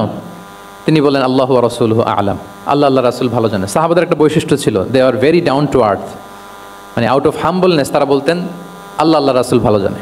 তো তিনি বললেন যে আল্লাহর বান্দার উপর আল্লাহর অধিকার হচ্ছে যে বান্দা কখনো আল্লাহর সাথে শিরক করবে না, এক আল্লাহর ইবাদত করবে। কিছুক্ষণ পর আবার ইয়া মুআয ইবনে জাবাল, দেখেন কি স্টাইল, মানে রাজকীয় একটা স্টাইল। ইয়া মুআয ইবনে জাবাল, আবার তিনি লাব্বাইকা রাসূলুল্লাহ সাআদাইক, হে আল্লাহর রাসূল আমি তো হাজির। তখন বললেন তুমি কি জানো আল্লাহর উপরে বান্দার হক কি? এতক্ষণ তো জানলা যে আল্লাহর হক কি, তুমি কি জানো যে আল্লাহর প্রতি বান্দার হক কি? আবার বললেন যে আল্লাহ আল্লাহ রাসূলই ভালো জানেন। তখন রাসূল সাল্লাল্লাহু আলাইহি ওয়াসাল্লাম বললেন যে আল্লাহর হক যেমনি তুমি জানলে যে বান্দা আল্লাহর সাথে শরীক করবে না, এক আল্লাহর ইবাদত করবে, এটা যদি কোনো বান্দা করে তাহলে ওই বান্দাকে কখনো আল্লাহ শাস্তি দিবেন না। এটা হচ্ছে বান্দার হক, আল্লাহর কাছ থেকে সে এটা পাবে যে আনলা ইউআযিবাহুম, আল্লাহ তাআলা তাকে কখনো শাস্তি দিবেন না। তাহলে আপনারা বলেন তো, ওটে করে রাসূল সাল্লাল্লাহু আলাইহি ওয়াসাল্লাম যাচ্ছে, পেছনে কে বসা? হুট করে বলল মুআয একটা কথা শোনো, আল্লাহর হক হচ্ছে বান্দা আল্লাহর ইবাদত করবে, আর বান্দার হক হচ্ছে এটা করলে সে শাস্তি পাবে না। কথাটা যদি এমনি বলে দিত তাইলে কি এত এটা গুরুত্ব পাইতো? কথা বলেন, পাইতো? এটা তো 10 সেকেন্ডেই শেষ। কিন্তু যেতে যেতে হে মুআয ইবনে জাবাল লাব্বাইকা ইয়া রাসূলুল্লাহ সাআদাইক, কিছু বলে না। হে রাসূল আমি তো শুনতেছি, বলেন। আবার একটু পর হে মুআয ইয়া রাসূলুল্লাহ আমি হাজির, বলেন। আরও কিছু সময় পর হে মুআয ইয়া রাসূলুল্লাহ, মানে তার আগ্রহ বাড়াতে বাড়াতে বাড়াতে যখন আগ্রহের পারদ একেবারে উচ্চাঙ্গে, তখন রাসূল সাল্লাল্লাহু আলাইহি ওয়াসাল্লাম বার্তাটা পেশ করলেন। আল্লাহু আকবার। তাহলে এটা ছিল রাসূল সাল্লাল্লাহু আলাইহি ওয়াসাল্লামের অভ্যেস, যে তিনি একই কথা বারবার বলে আগ্রহ বাড়াতেন। 3 বার তিনি বলেছেন, 3 বার ডাক দিয়েছেন হে মুআয ইবনে জাবাল। তাহলে রেপিটেশন এটা একটা অভ্যেস ছিল রাসূল সাল্লাল্লাহু আলাইহি ওয়াসাল্লামের পাঠদানের ক্ষেত্রে একটা পদ্ধতি। আচ্ছা, রাসূল সাল্লাল্লাহু আলাইহি ওয়াসাল্লামের আরেকটা পদ্ধতি ছিল যে তিনি ধারণ ক্ষমতা অনুযায়ী নির্দেশনা দিতেন, considering the state of the addressee, যাকে অ্যাড্রেস করতেছেন তার ক্যাপাসিটি কতদূর এটা বুঝে শুনে বলতেন, খুব বাড়িয়ে বলতেন, বেশি কিছু বলতেন না। এক বেদুইন আসলো, বেদুইন মানে সে মরুপল্লীতে থাকে, শহরের যে নিয়মকানুন জানে না, সভ্যতার ছোঁয়া তার মধ্যে লাগেনি, এসে বলল দুল্লানি আলা আমাল আমিলতুহু ইদা আমিলতুহু দাখালতুল জান্নাহ, হে নবী আপনি আমাকে এমন একটা আমল শিখায় দেন যেটা করলে আমি জান্নাতে যাব। তো রাসূল সাল্লাল্লাহু আলাইহি ওয়াসাল্লাম দেখলেন লোকটা বেদুইন, শহরে লোক না, আবার খুব সহজ সরল, একেবারে সাদামাটা। তো রাসূল সাল্লাল্লাহু আলাইহি ওয়াসাল্লাম বললেন চারটা কাজ করবা, তা'বুদাল্লাহ ওয়া লা তুশরিকু বিহি শাইআ, তুকিমাস সালাতাল মাকতুবা, তুআদ্দি যাকাতাল মাফরুদা ওয়া তাসুমা রমাদান। চারটা কাজ, এক আল্লাহর ইবাদত করবা, শিরক করবা না, ফরজ সালাত পড়বা, ফরজ যাকাত দিবা, রমজানের ফরজ রোজা রাখবা। কয়টা কাজ? কয়টা বলছে? Very simple to memorize, right? আচ্ছা, এটা যখন সে বলল তখন সে বেদুইন বলতে আরম্ভ করলো যে আল্লাহ শপথ করে আমি বললাম লা আযীদু আলা হাযা শাইআন ওয়া লা আনকুসু মিন, ঠিক আছে আমি এই চারটাই করব, বাড়াবো না কমাবো না, এর চেয়ে বেশি কোনোদিন কিছু করবো না, কমও করবো না। মানে খালি আল্লাহরে মানবো, ফরজ নামাজ পড়বো, ফরজ যাকাতটা দিব, আর ফরজ রোজাটা রাখবো, আর কোনো আমল টামল আমার জীবনে আমি করবো, বাড়াবো না কমাবো না। তো রাসূল সাল্লাল্লাহু আলাইহি ওয়াসাল্লাম বললেন যে কেউ যদি জান্নাতি লোক দেখে নিজের চোখ জোড়াতে চায়, খুশি হতে চায়, তারা যেন এই লোকের দিকে তাকায়, মানে এই লোকটা জান্নাতি। আল্লাহু আকবার, চলে গেল। দেখেন তার কাছে কিন্তু আমলের বিশাল ফিরিস্তি নিয়ে রাসূল সাল্লাল্লাহু আলাইহি ওয়াসাল্লাম হাজির হয় নাই, কারণ তার ক্যাপাসিটি দেখতে হবে, তার সক্ষমতা, সে কদ্দূর নিতে পারবে। রাসূল সাল্লাল্লাহু আলাইহি ওয়াসাল্লাম অবজার্ভ করে দেখলেন যে বেদুইন মানুষ, তার বেশি কিছু বললে কাজে দিবে না, অল্প একটু বলছে, ওইটা মেনেই সে কি হয়ে গেছে? জান্নাতি হয়ে গেছে। এটা অনেক সময় আমরা ভুল করে ফেলি। শিক্ষার্থীদের মধ্যে সবার মানে রিসিভিং ক্যাপাসিটি এক ধরনের হয় না, কারো খুব বেশি, কারো খুব কম। তো একজন আদর্শ শিক্ষকের কাজ হচ্ছে এটাকে ফলো করা, অবজার্ভ করা, এবং যেটা তাদের সক্ষমতায় কুলায় ঠিক অতটুকু তাদেরকে দেয়, এর চেয়ে বেশি কিছু না। রাসূল সাল্লাল্লাহু আলাইহি ওয়াসাল্লামের আরেকটা পদ্ধতি ছিল গ্রাজুয়ালিটি, স্টেপ বাই স্টেপ, ধীরস্থিরভাবে, অল্প অল্প করে, শাইআন ফাশাইআন, আর তাদাররুজ বিল বাদই বিল আহাম্মি সুম্মাল মুহিম, আগে সবচেয়ে গুরুত্বপূর্ণ, starting with the most important affair first, then the important affair, then the important, সবচেয়ে গুরুত্বপূর্ণটা আগে, এরপরে যেটা কম গুরুত্বপূর্ণ, এরপর কম গুরুত্বপূর্ণ। তাহলে একটু একটু করে বললে এটা মানুষের ফিতরাতের সাথেও যায়, তার নেচারের সাথেও যায়। আমরা মদ হারাম হওয়ার কথা জানি, কয়টা স্টেপে হারাম হয়েছিল মদ? একবারে যদি বলা হতো বন্ধ করার সহজ হতো সাহাবাদের জন্য? হতো না। অনেকে আছে দেখবেন যে চেইন স্মোকার, বুঝতে পেরেছেন তো? মানে অনেক সিগারেট খায়, লেটসে দিনে 10 থেকে 15টা খায়। তো যে চেইন স্মোকার, আপনি যদি বলেন যে এটা হারাম, আজকেই তোমার বাদ দিতে হবে, হারাম, এটা খেতে পারবে না, পারবে? ও দুনিয়া সব বাদ দিতে পারবে, সিগারেট বাদ দিতে পারবে না। তো তারা কি করতে হবে? ফ্লেক্সিবিলিটি দিতে হবে, যে আস্তে আস্তে ছাড়েন, 10টা করে খান তো চালাইতে থাকেন না, মানে চালাইতে থাকেন মানে আজকে 10টা খাইছেন, কালকে 9টা করে খান, চালাইতে থাকেন, একসাথে সব বন্ধ করার দরকার নেই। তারপরের সপ্তাহে 8টা করে খান, এরপরের সপ্তাহে 5টা করে খান, অল্প অল্প করে অবশ্যই সে কমাতে পারবে। এরপরের সপ্তাহে 2টা খান, এরপরের সপ্তাহে বন্ধ করেন না, চালাতে থাকেন। সে চালাচ্ছে কিন্তু কমিয়ে আনতেছে, চালাচ্ছে কিন্তু। আচ্ছা, যেই সপ্তাহে সে একটা সিগারেট খেলো, এরপরের সপ্তাহে এটা তো বাদ দিলেও তার গায়ে লাগার কথা না, ঠিক কিনা বলেন? যেই সপ্তাহে কয়টা খেলো, এটা তো স্যাক্রিফাইস করা যায়, কিন্তু 10টা থেকে 0-তে আসা সহজ না। তাহলে গ্রাজুয়ালি আমরা এই ভুলটা করি। অনেকের নতুন করে আল্লাহ তাআলা রিয়েলাইজেশন দিয়েছেন, নতুন দিনে আসছে, দিনে ফিরছে, মানে প্র্যাকটিসিং হতে চায়। এখন আপনি তারে পাইয়া এমন নিয়ম কানুন দেখাচ্ছেন, বেচারা তো বলে আগে যা ছিলাম ওইটাই ভালো ছিলাম। এরকম হয় না অনেক সময়? হ্যাঁ, ধরেন যে কোনো একজন নারী, সে হয়তো পর্দা মেনটেন করে না, একটু হিপ হপ স্টাইলে চলাফেরা করে, তো সে ভাবলো যে না, আমি তো অনেক ভুল করে ফেলছি, আমি সংশোধন হব, আমি প্র্যাকটিসিং হতে চাই। তো এখন যখন সে আপনার কাছে আসছে নাসিহাত নেওয়ার জন্য, আপনি যদি বলেন যে তোমার এই করতে হবে, বোরকা ঝুলাইতে হবে, হাত মোজা, পা মোজা, পারবে? এ বলবে আগে যা ছিলাম ভালোই ছিলাম। তাকে একটু একটু করে বোঝাতে হবে, মানে এই হেজাব এটা কেন, হ্যাঁ, কাভারিং আওরা এটা কেন এটা করতে, এটা বেনিফিটটা আগে বুঝালেন। যে Islam consider women as a queen, নারীকে ইসলাম কি হিসেবে কনসিডার করে?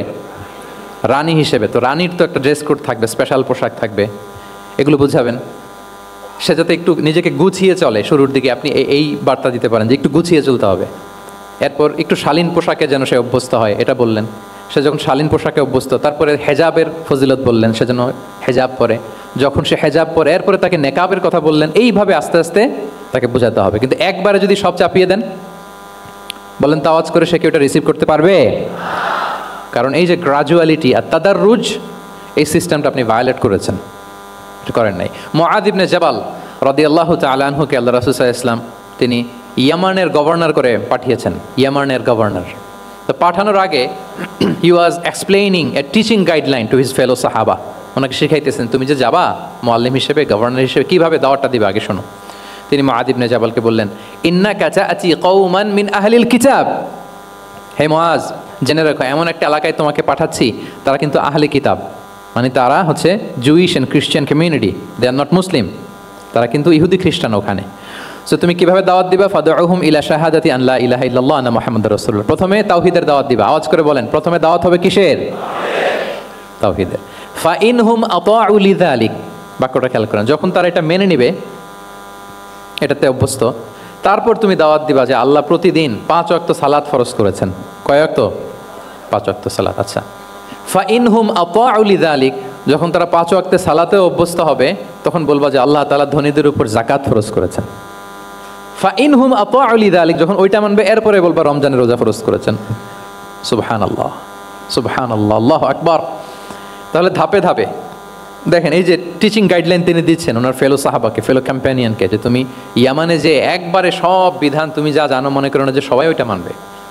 তারা জুইশ, তারা খ্রিস্টিয়ান, একটু একটু করে তাদেরকে দাওয়াত দিতে হবে। তাহলে গ্রাজুয়ালিটি, পাঠদান পদ্ধতির একটা অন্যতম বিষয় হচ্ছে কি গ্রাজুয়ালিটি, মানে ধাপে ধাপে ধীরে ধীরে অল্প অল্প করে বোঝানো। আচ্ছা, রাসূল সাল্লাল্লাহু আলাইহি ওয়াসাল্লাম মাঝে মাঝে কোনো কথার গুরুত্ব বোঝানোর জন্য শপথ করতেন, drawing attention by making oath, শপথ করে কথার গুরুত্ব বোঝাতেন। তিনি বলতেন, ওয়াল্লাহি ইন্নী লা আস্তাগফিরুল্লাহ ওয়া আতুবু ইলাইহি ফিল ইয়াউমি আকসারা মিন ৭০ মাররা, আল্লাহ শপথ আমি নবী প্রতিদিন ৭০ বারেরও বেশি তওবা ইস্তেগফার করি। কয় বারেরও বেশি? ৭০ বার। এই কথাটার তওবা ইস্তেগফারের গুরুত্ব বোঝাতে যেয়ে তিনি শুরুতে বলেছেন ওয়াল্লাহি, আল্লাহ শপথ। এরকম অনেক হাদিসে পাওয়া যায়, তিনি বলেছেন ওয়াল্লাযী নাফসু মুহাম্মাদিন বিয়াদিহি, ওই সত্তার শপথ যার হাতে মুহাম্মাদের আত্মা। আবার মাঝে মাঝে বলেছেন ওয়াল্লাযী নাফসি বিয়াদিহি, ওই সত্তার শপথ যার হাতে আমার আত্মা। এভাবে বলে তিনি কথা শুরু করেছেন। যখন তিনি এরকম শপথ করতেন তখন কথার গুরুত্ব বোঝা যেত। কি বোঝা যেত? গুরুত্ব বোঝা যেত। তাহলে শপথ করে মাঝে মাঝে তিনি জিনিস বোঝাতেন। আচ্ছা, আমরা আমাদের বিভিন্ন প্রেজেন্টেশন বা লেকচার বোঝানোর জন্য অনেক মিনস ইউজ করি না? আল ওয়াসাইল আত তালিমিয়া, এটাও কিন্তু রাসূল সাল্লাল্লাহু আলাইহি ওয়াসাল্লাম করতেন। আমরা কি কি করি আমি তো জানি না, আপনাদের আইএসসিতে ক্লাসরুমগুলো কেমন, নিশ্চয়ই সেখানে বোর্ড আছে। কি আছে? হোয়াইট বোর্ড নাকি নাকি ডিজিটাল বোর্ড? আচ্ছা, ডিজিটাল বোর্ডে যাননি আপনারা, আস্তে আস্তে যাবেন। হোয়াইট বোর্ডে তো আছেন।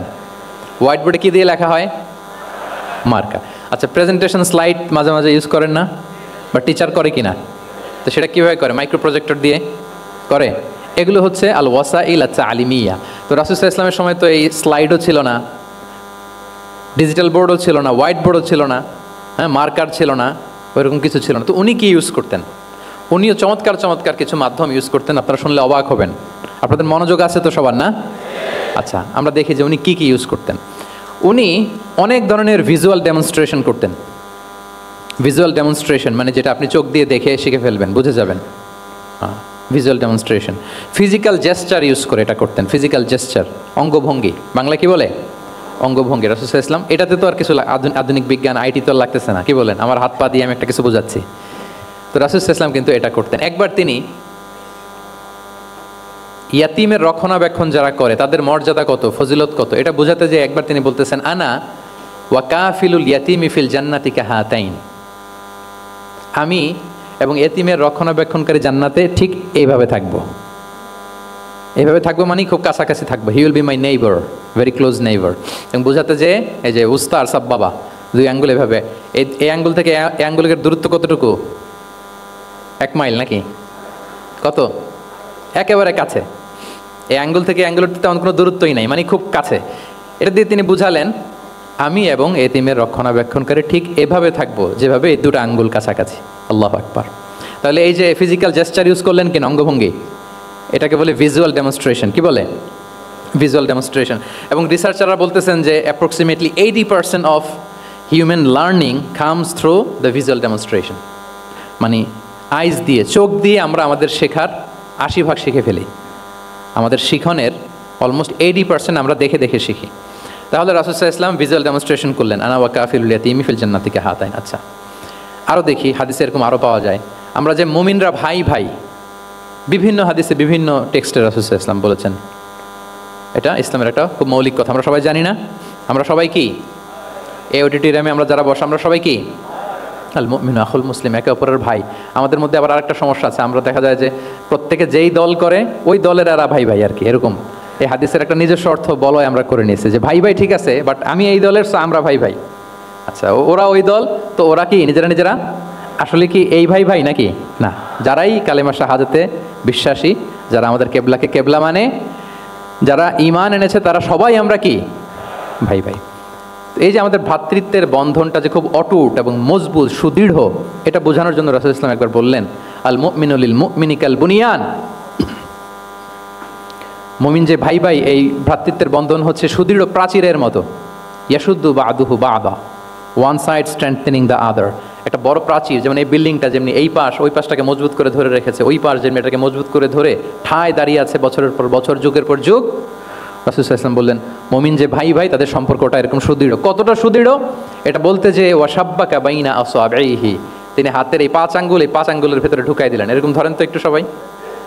আচ্ছা, ঢুকিয়ে একটু চাপ দেন, এখন ব্যাপারটা অনেক মজবুত হয়ে গেল না?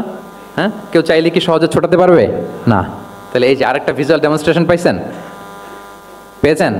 ফিজিক্যাল জেস্চার, অঙ্গভঙ্গি করে তিনি বুঝাইলেন যে আমাদের ভ্রাতৃত্বটা এইরকম মজবুত। মানে ওনার কাছে যা ছিল ওইটা বোঝাতে যে তিনি এই ফিজিক্যাল জেস্চারটা নিয়েছেন যে মুমিন ভাই ভাই এবং আমাদের ভ্রাতৃত্বের বন্ধনটা ঠিক এরকম মজবুত, লাইক দিস। তাহলে এটাকে বলে ভিজুয়াল ডেমনস্ট্রেশন, যেহেতু এতে করে সাহাবারা সহজে বুঝতো, এটা দিয়ে সহজে বুঝলো। আবার মাঝে মাঝে তিনি ড্রয়িং করেছেন, আমাদের মতো ডিজিটাল সিস্টেমে ড্রয়িং করে না, এখন তো খুব ইজি। তো তিনি কীভাবে ড্রয়িং করেছেন, একবার সাহাবিদেরকে নিয়ে তিনি মরুভূমির মাঝখানে খেজুরের ডাল নিয়ে একটা স্ট্রেট লাইন, সরল রেখা আঁকলেন। খাত্তা লানা রাসূলুল্লাহ সাল্লাল্লাহু আলাইহি ওয়াসাল্লাম খাত্তান, আল্লাহ রাসূল সাল্লাল্লাহু মরুভূমিতে খেজুরের ডাল দিয়ে টেনে একটা স্ট্রেট লাইন, মানে সরল রেখা আঁকলেন। একে বললেন হাযা সাবিলুল্লাহ, এটা হচ্ছে আল্লাহর রাস্তা, মানে সিরাতুল মুস্তাকিম। এরপরে এই স্ট্রেট লাইন, সরল রেখার ডানে বায়ে ছোট ছোট অনেকগুলো দাগ কাটলেন খেজুরের ডাল দিয়ে, আর বললেন হাযিহি সুবুলুশ শাইতান, এগুলো হচ্ছে শয়তানের রাস্তা। ফি কুল্লি সাবিলিন শাইতান, এই প্রত্যেকটা রাস্তায় একটা করে শয়তান থাকে, সে তার শয়তানি কাজের হাতছানি তোমাদের দেয়। তাহলে খেজুরের ডাল দিয়ে একটা স্ট্রেট লাইন সরল রেখা করে বললেন এটা সিরাতুল মুস্তাকিম সাবিলুল্লাহ, আর ডানে বায়ে ছোট ছোট দাগ কেটে বললেন এগুলো হচ্ছে সাবিলুশ শয়তান, ওই পথে শয়তানের হাতছানি দেয়া পথে কবু যাওয়া যাবে, বরং সিরাতুল মুস্তাকিমে থাকা লাগবে। তাহলে এই যে ভিজুয়াল ডেমনস্ট্রেশন ব্যাপারটা ক্লিয়ার হয়েছে না? কাফিলুল ইয়াতীমি কাহাতাইন শাব্বাকা বাইনা আসাবিহি খাত্তা লানা রাসূল সাল্লাল্লাহু আলাইহি ওয়াসাল্লাম খাত্তা।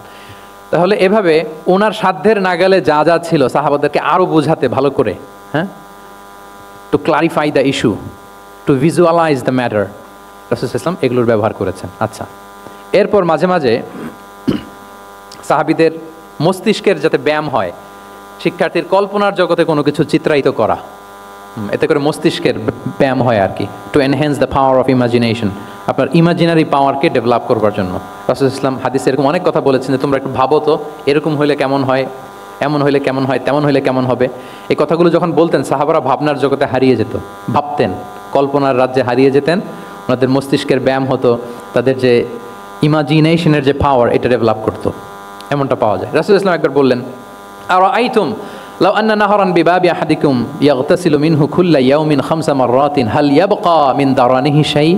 আচ্ছা বলো তো, তোমরা একটু ভাবো তো, কল্পনার রাজ্যে হারিয়ে যাও, ভেবে দেখো তো, ধরো যে তোমার বাড়ির সামনে একটা ঝর্ণাধারা আছে বা একটা চমৎকার লেক আছে যেখানে স্বচ্ছ স্ফটিক পানি, তুমি যদি প্রতিদিন ওই ঝর্ণায় যে বা ওই লেকে নেমে 5 বার গোসল করো, তোমার গায়ে কোনো ময়লা থাকবে? আর করে বলে না, মনে মনে ভাবতেছে যে গোসল করতেছে, 5 বার গোসল করার পরে আর আমার গায়ে দুর্গন্ধ, ঘামের গন্ধ থাকবে কি করে? না, কোনো ময়লা থাকবে না। সাহাবা বলল লা ইয়া রাসূলুল্লাহ লা ইয়াবকা মিন দারানিহি শাই। রাসূল সাল্লাল্লাহু তখন বলেন ফাকাযালিকা মাসালুস সালাওয়াতিল খামস, এটা হচ্ছে 5 ওয়াক্ত সালাতের দৃষ্টান্তের মতো, ইয়ামহুল্লাহু বিহিন্নাল খাতায়া। কারো ঘরের সামনে যদি একটা স্বচ্ছ লেক থাকে, পানির ফোয়ারা, সে যদি 5 বার গোসল করে তার গায়ে যেমনি কোনো দুর্গন্ধ, ময়লা, আবর্জনা কিছু থাকে না, কেউ যখন 5 ওয়াক্ত সালাত আদায় করে তখন এই সালাতও তার সব গুনাহগুলোকে ধুয়ে মুছে এরকম পাক পবিত্র সাফ করে দেয়। সুবহানাল্লাহ, বুঝে গেলেন যে সালাওয়াতুল খামস কিভাবে আমাদের পাপ মুছে ক্লিন করে, আমাদেরকে কিভাবে ক্লিনজিং করে, এটা সাহাবারা ইজিলি বুঝে গেলেন। তাহলে ভেবে দেখো তো, চিন্তা করো তো, এটা বলে বেসিকলি দ্য পাওয়ার অফ ইমাজিনেশনকে রাসূলুল্লাহ ইসলাম ইনহ্যান্স করার চেষ্টা করলেন। এভাবেও সাহাবাদেরকে তিনি মাঝে মাঝে বুঝাতেন। আচ্ছা, রাসূলুল্লাহ ইসলাম মাঝে মাঝে দেখা যায় যে বিভিন্ন ম্যাটাফোর সহজ করে বুঝাতে যে রূপক অর্থবোধক শব্দের প্রয়োগ করতেন। মাজাজ বা ইস্তেআরা, এটা তো যারা আরবিতে পড়েন আপনারা তো জানেন। ইসলামিক স্টাডিজ, হাদিস, কোরআন, কোরআনিক সায়েন্স, এই সমস্ত ডিপার্টমেন্টে পড়েন কারা কারা? আমি একটু জাস্ট দেখে নিই যে আমি যাতে আরবি শব্দ বলতেছি বুঝতেছেন না মাথার উপর দিয়ে যাচ্ছে, একটু চেক করে নিই। আপনারা হচ্ছেন ইসলামিক স্টাডিজ, কোরআন, সুন্নাতে। আচ্ছা, আর বাকিরা সবাই কনভেনশনাল ফ্যাকাল্টিজ। ঠিক আছে, বোঝার কথা, কারণ মাঝে মাঝে তো আমি কিছু ইংরেজিও বলতেছি, বাংলায় অর্থ করে দিচ্ছি। তো মাজাজ বা ইস্তেআরা মানে হচ্ছে ম্যাটাফোর, কোনো জিনিসকে আরও সহজ করে বোধগম্যময় করতে রাসূলুল্লাহ ইসলাম এই ম্যাটাফোরকে ইউজ করতেন। যেমন রাসূলুল্লাহ ইসলাম নারীদের প্রতি সদয় হওয়ার জন্য পুরুষদেরকে তিনি বলেছেন রিফকান বিল কাওয়ারির, অর্থাৎ কাঁচগুলোর সাথে ভালো আচরণ করো, মানে কাঁচগুলোকে দেখে রেখো। কাচের পাত্র দিয়ে তিনি নারীদেরকে, স্ত্রীদেরকে বুঝিয়েছেন রিফকান বিল কাওয়ারির। আচ্ছা বলেন তো, কাচের গ্লাস, প্লেট, তৈজসপত্র এক বাড়ি থেকে যদি আরেক বাড়িতে, লেটসে আপনি বাসা শিফট করবেন, আপনার কাছে অনেক কাচের তৈরি গ্লাস, প্লেট, তৈজসপত্র আছে। চট্টগ্রামের এই থানা থেকে ওই থানায় আপনি বাসা চেঞ্জ করবেন, এগুলো নেওয়ার সময় আপনারা কি করেন বলেন? কিভাবে নেন বলেন তো? কিভাবে? হ্যাঁ, র্যাপিং করে, এক্সট্রা প্রিকশন নিয়ে খুব সাবধানে এটাকে ধরতে হয়, রাখতে হয়, সেট করতে হয়, নামাতে হয়, ঠিক কিনা বলেন? এটা বোঝাতে যে নারীদের সাথে কোমল আচরণ করো, সদয় আচরণ করো, এটা বোঝাতে যে রাসূলুল্লাহ ইসলাম বলেছেন রিফকান বিল কাওয়ারির। একবার স্ত্রীরা, আমাদের আম্মা জানেরা রাসূলুল্লাহ ইসলামের সাথে সফরে যাচ্ছেন, খুব সম্ভবত হজের সফরে। তো ওনারা যখন পালকিতে চড়বেন, ওখান থেকে হাওদাজে উঠাবেন, খুব দ্রুত তাড়াহুড়ো করে কিছু লোকজন ওই পালকি উঠাচ্ছিল। তখন রাসূলুল্লাহ ইসলাম বললেন ওয়াই হাক ইয়া আনজাসা সাউকা রিফকান বিল কাওয়ারির, খুব সাবধানে নিয়ে যাও, কাজগুলোকে একটু দেখে শুনে নাও, কাচের বোতলগুলো, গ্লাসগুলো দেখে শুনে নাও, মানে স্ত্রীদেরকে একটু দেখে শুনে যত্নের সাথে নিয়ে নাও। তাহলে নারীদেরকে কিসের সাথে তুলনা করেছেন? কাচের গ্লাস, কাচের তৈজসপত্র, কাচের সামগ্রী, যাতে বুঝতে সুবিধা হয়। কাচের গ্লাস তোমরা যেমনি ধরো, রাখো, ডিল করো, নারীদের সাথেও এভাবে কি কোমল আচরণ করতে হবে। আচ্ছা, আমি শুরুতেই বলেছিলাম যে রাসূলুল্লাহ ইসলামের সাহাবীদেরকে কিছু শেখানো পদ্ধতিটা মেইনলি কি ছিল? কি বেসড? কারো মনে আছে? QnA based, right? এই তো মাশাআল্লাহ, কিউএনএ মানে প্রশ্নোত্তরমূলক। সাহাবারা প্রশ্ন করতে রাসূলুল্লাহ ইসলাম উত্তর দিতেন। কারণ কোরআনেও আমাদেরকে উৎসাহিত করা হয়েছে ফাসআলু আহলা যিকরি ইন কুনতুম লা তা'লামুন, যদি না জানো তাহলে আহলু যিকির বা আহলুল ইলমকে জিজ্ঞেস করে জেনে নাও। এবং রাসূলুল্লাহ সাল্লাল্লাহু আলাইহি ওয়াসাল্লাম বলেছেন ফা ইন্নামা শিফাউল আইয়ি আস-সুআলু, অজ্ঞতার চিকিৎসা হচ্ছে প্রশ্ন করা। আপনি জানেন না তো আপনার কাজ কি করবেন? প্রশ্ন করবেন। আপনার টিচারকে প্রশ্ন করবেন, আপনার শায়েখকে কোশ্চেন করবেন, রিসার্চারকে আপনি বারবার কোশ্চেন করতে হবে। প্রশ্ন মানে তাকে জর্জরিত করতে, যত কোশ্চেন করবেন তত আপনি শিখতে পারবেন, যত কোশ্চেন করবেন তত আপনি শিখতে পারবেন। রাসূল সাল্লাল্লাহু আলাইহি ওয়াসাল্লাম এই পদ্ধতিটা সবচেয়ে বেশি অবলম্বন করতেন। কিছু নমুনা তো আমরা ইতিমধ্যে দেখেছি। আমরা আরও ভিতরে ঢুকি। রাসূল সাল্লাল্লাহু আলাইহি ওয়াসাল্লাম মাঝে মাঝে সাহাবাদেরকে প্রশ্ন করতেন, drawing attention of the listener by throwing question.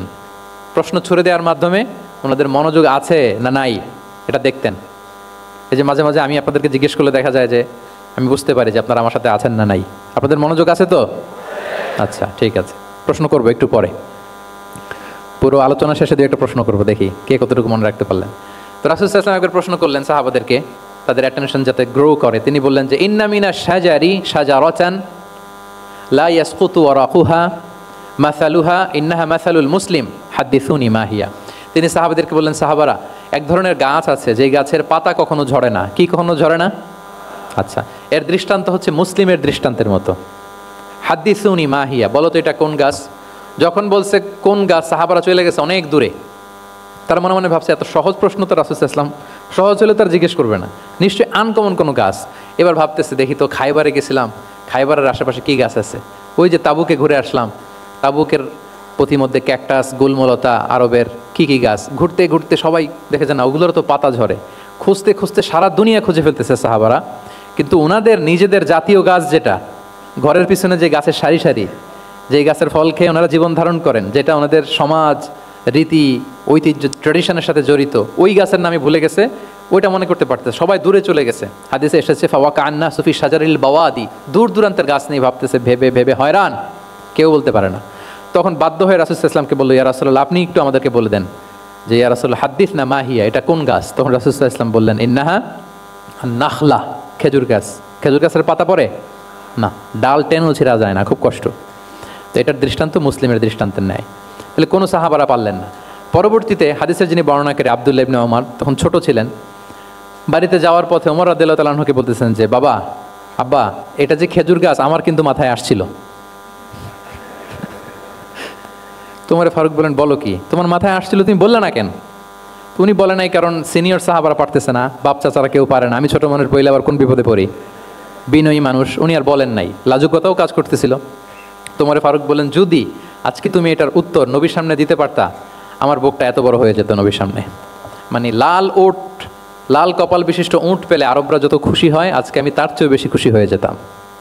তাহলে ওমর ফারুক রাদিয়াল্লাহু তাআলা আনহু, ওনার ছেলে আব্দুল্লাহ ইবনে ওমর, উনি এটার উত্তর ধরতে পারছেন, কিন্তু উনি বলেন নাই। তাহলে দেখেন রাসূলুল্লাহ সাল্লাল্লাহু আলাইহি ওয়াসাল্লাম এরকম কোশ্চেন করতেন, কোশ্চেন করে তারপরে উত্তরটা বলতেন, এতে আর মানুষ ভুলে না। বাংলা একটা কথা আছে যে শিখেছ কোথায়, ঠেকেছি যেথায়। জিজ্ঞেস করছে, পারি না, মনে আসে না, হঠাৎ করে যখন উত্তরটা বলে, এইটা যেরকম মনে থাকে আজীবন, অন্য কিছু থাকবে না। একটু যদি ঠেকে পারতেছি না, বুঝতেছি না, এরপর যখন বুঝাই দেওয়া হয়, ভালো করে শিখে নেই, এইটা আজীবন মনে থাকে ব্রেনে। এই পদ্ধতিটা রাসূল সাল্লাল্লাহু আলাইহি ওয়াসাল্লাম অবলম্বন করতেন। প্রশ্ন করে অপারগ করে দিতেন, কেউ পারে না, এরপর রাসূল সাল্লাল্লাহু আলাইহি ওয়াসাল্লাম বুঝিয়ে বলতেন, সবার একেবারে ব্রেনের মধ্যে, মস্তিষ্কে এটা গেঁথে যেত।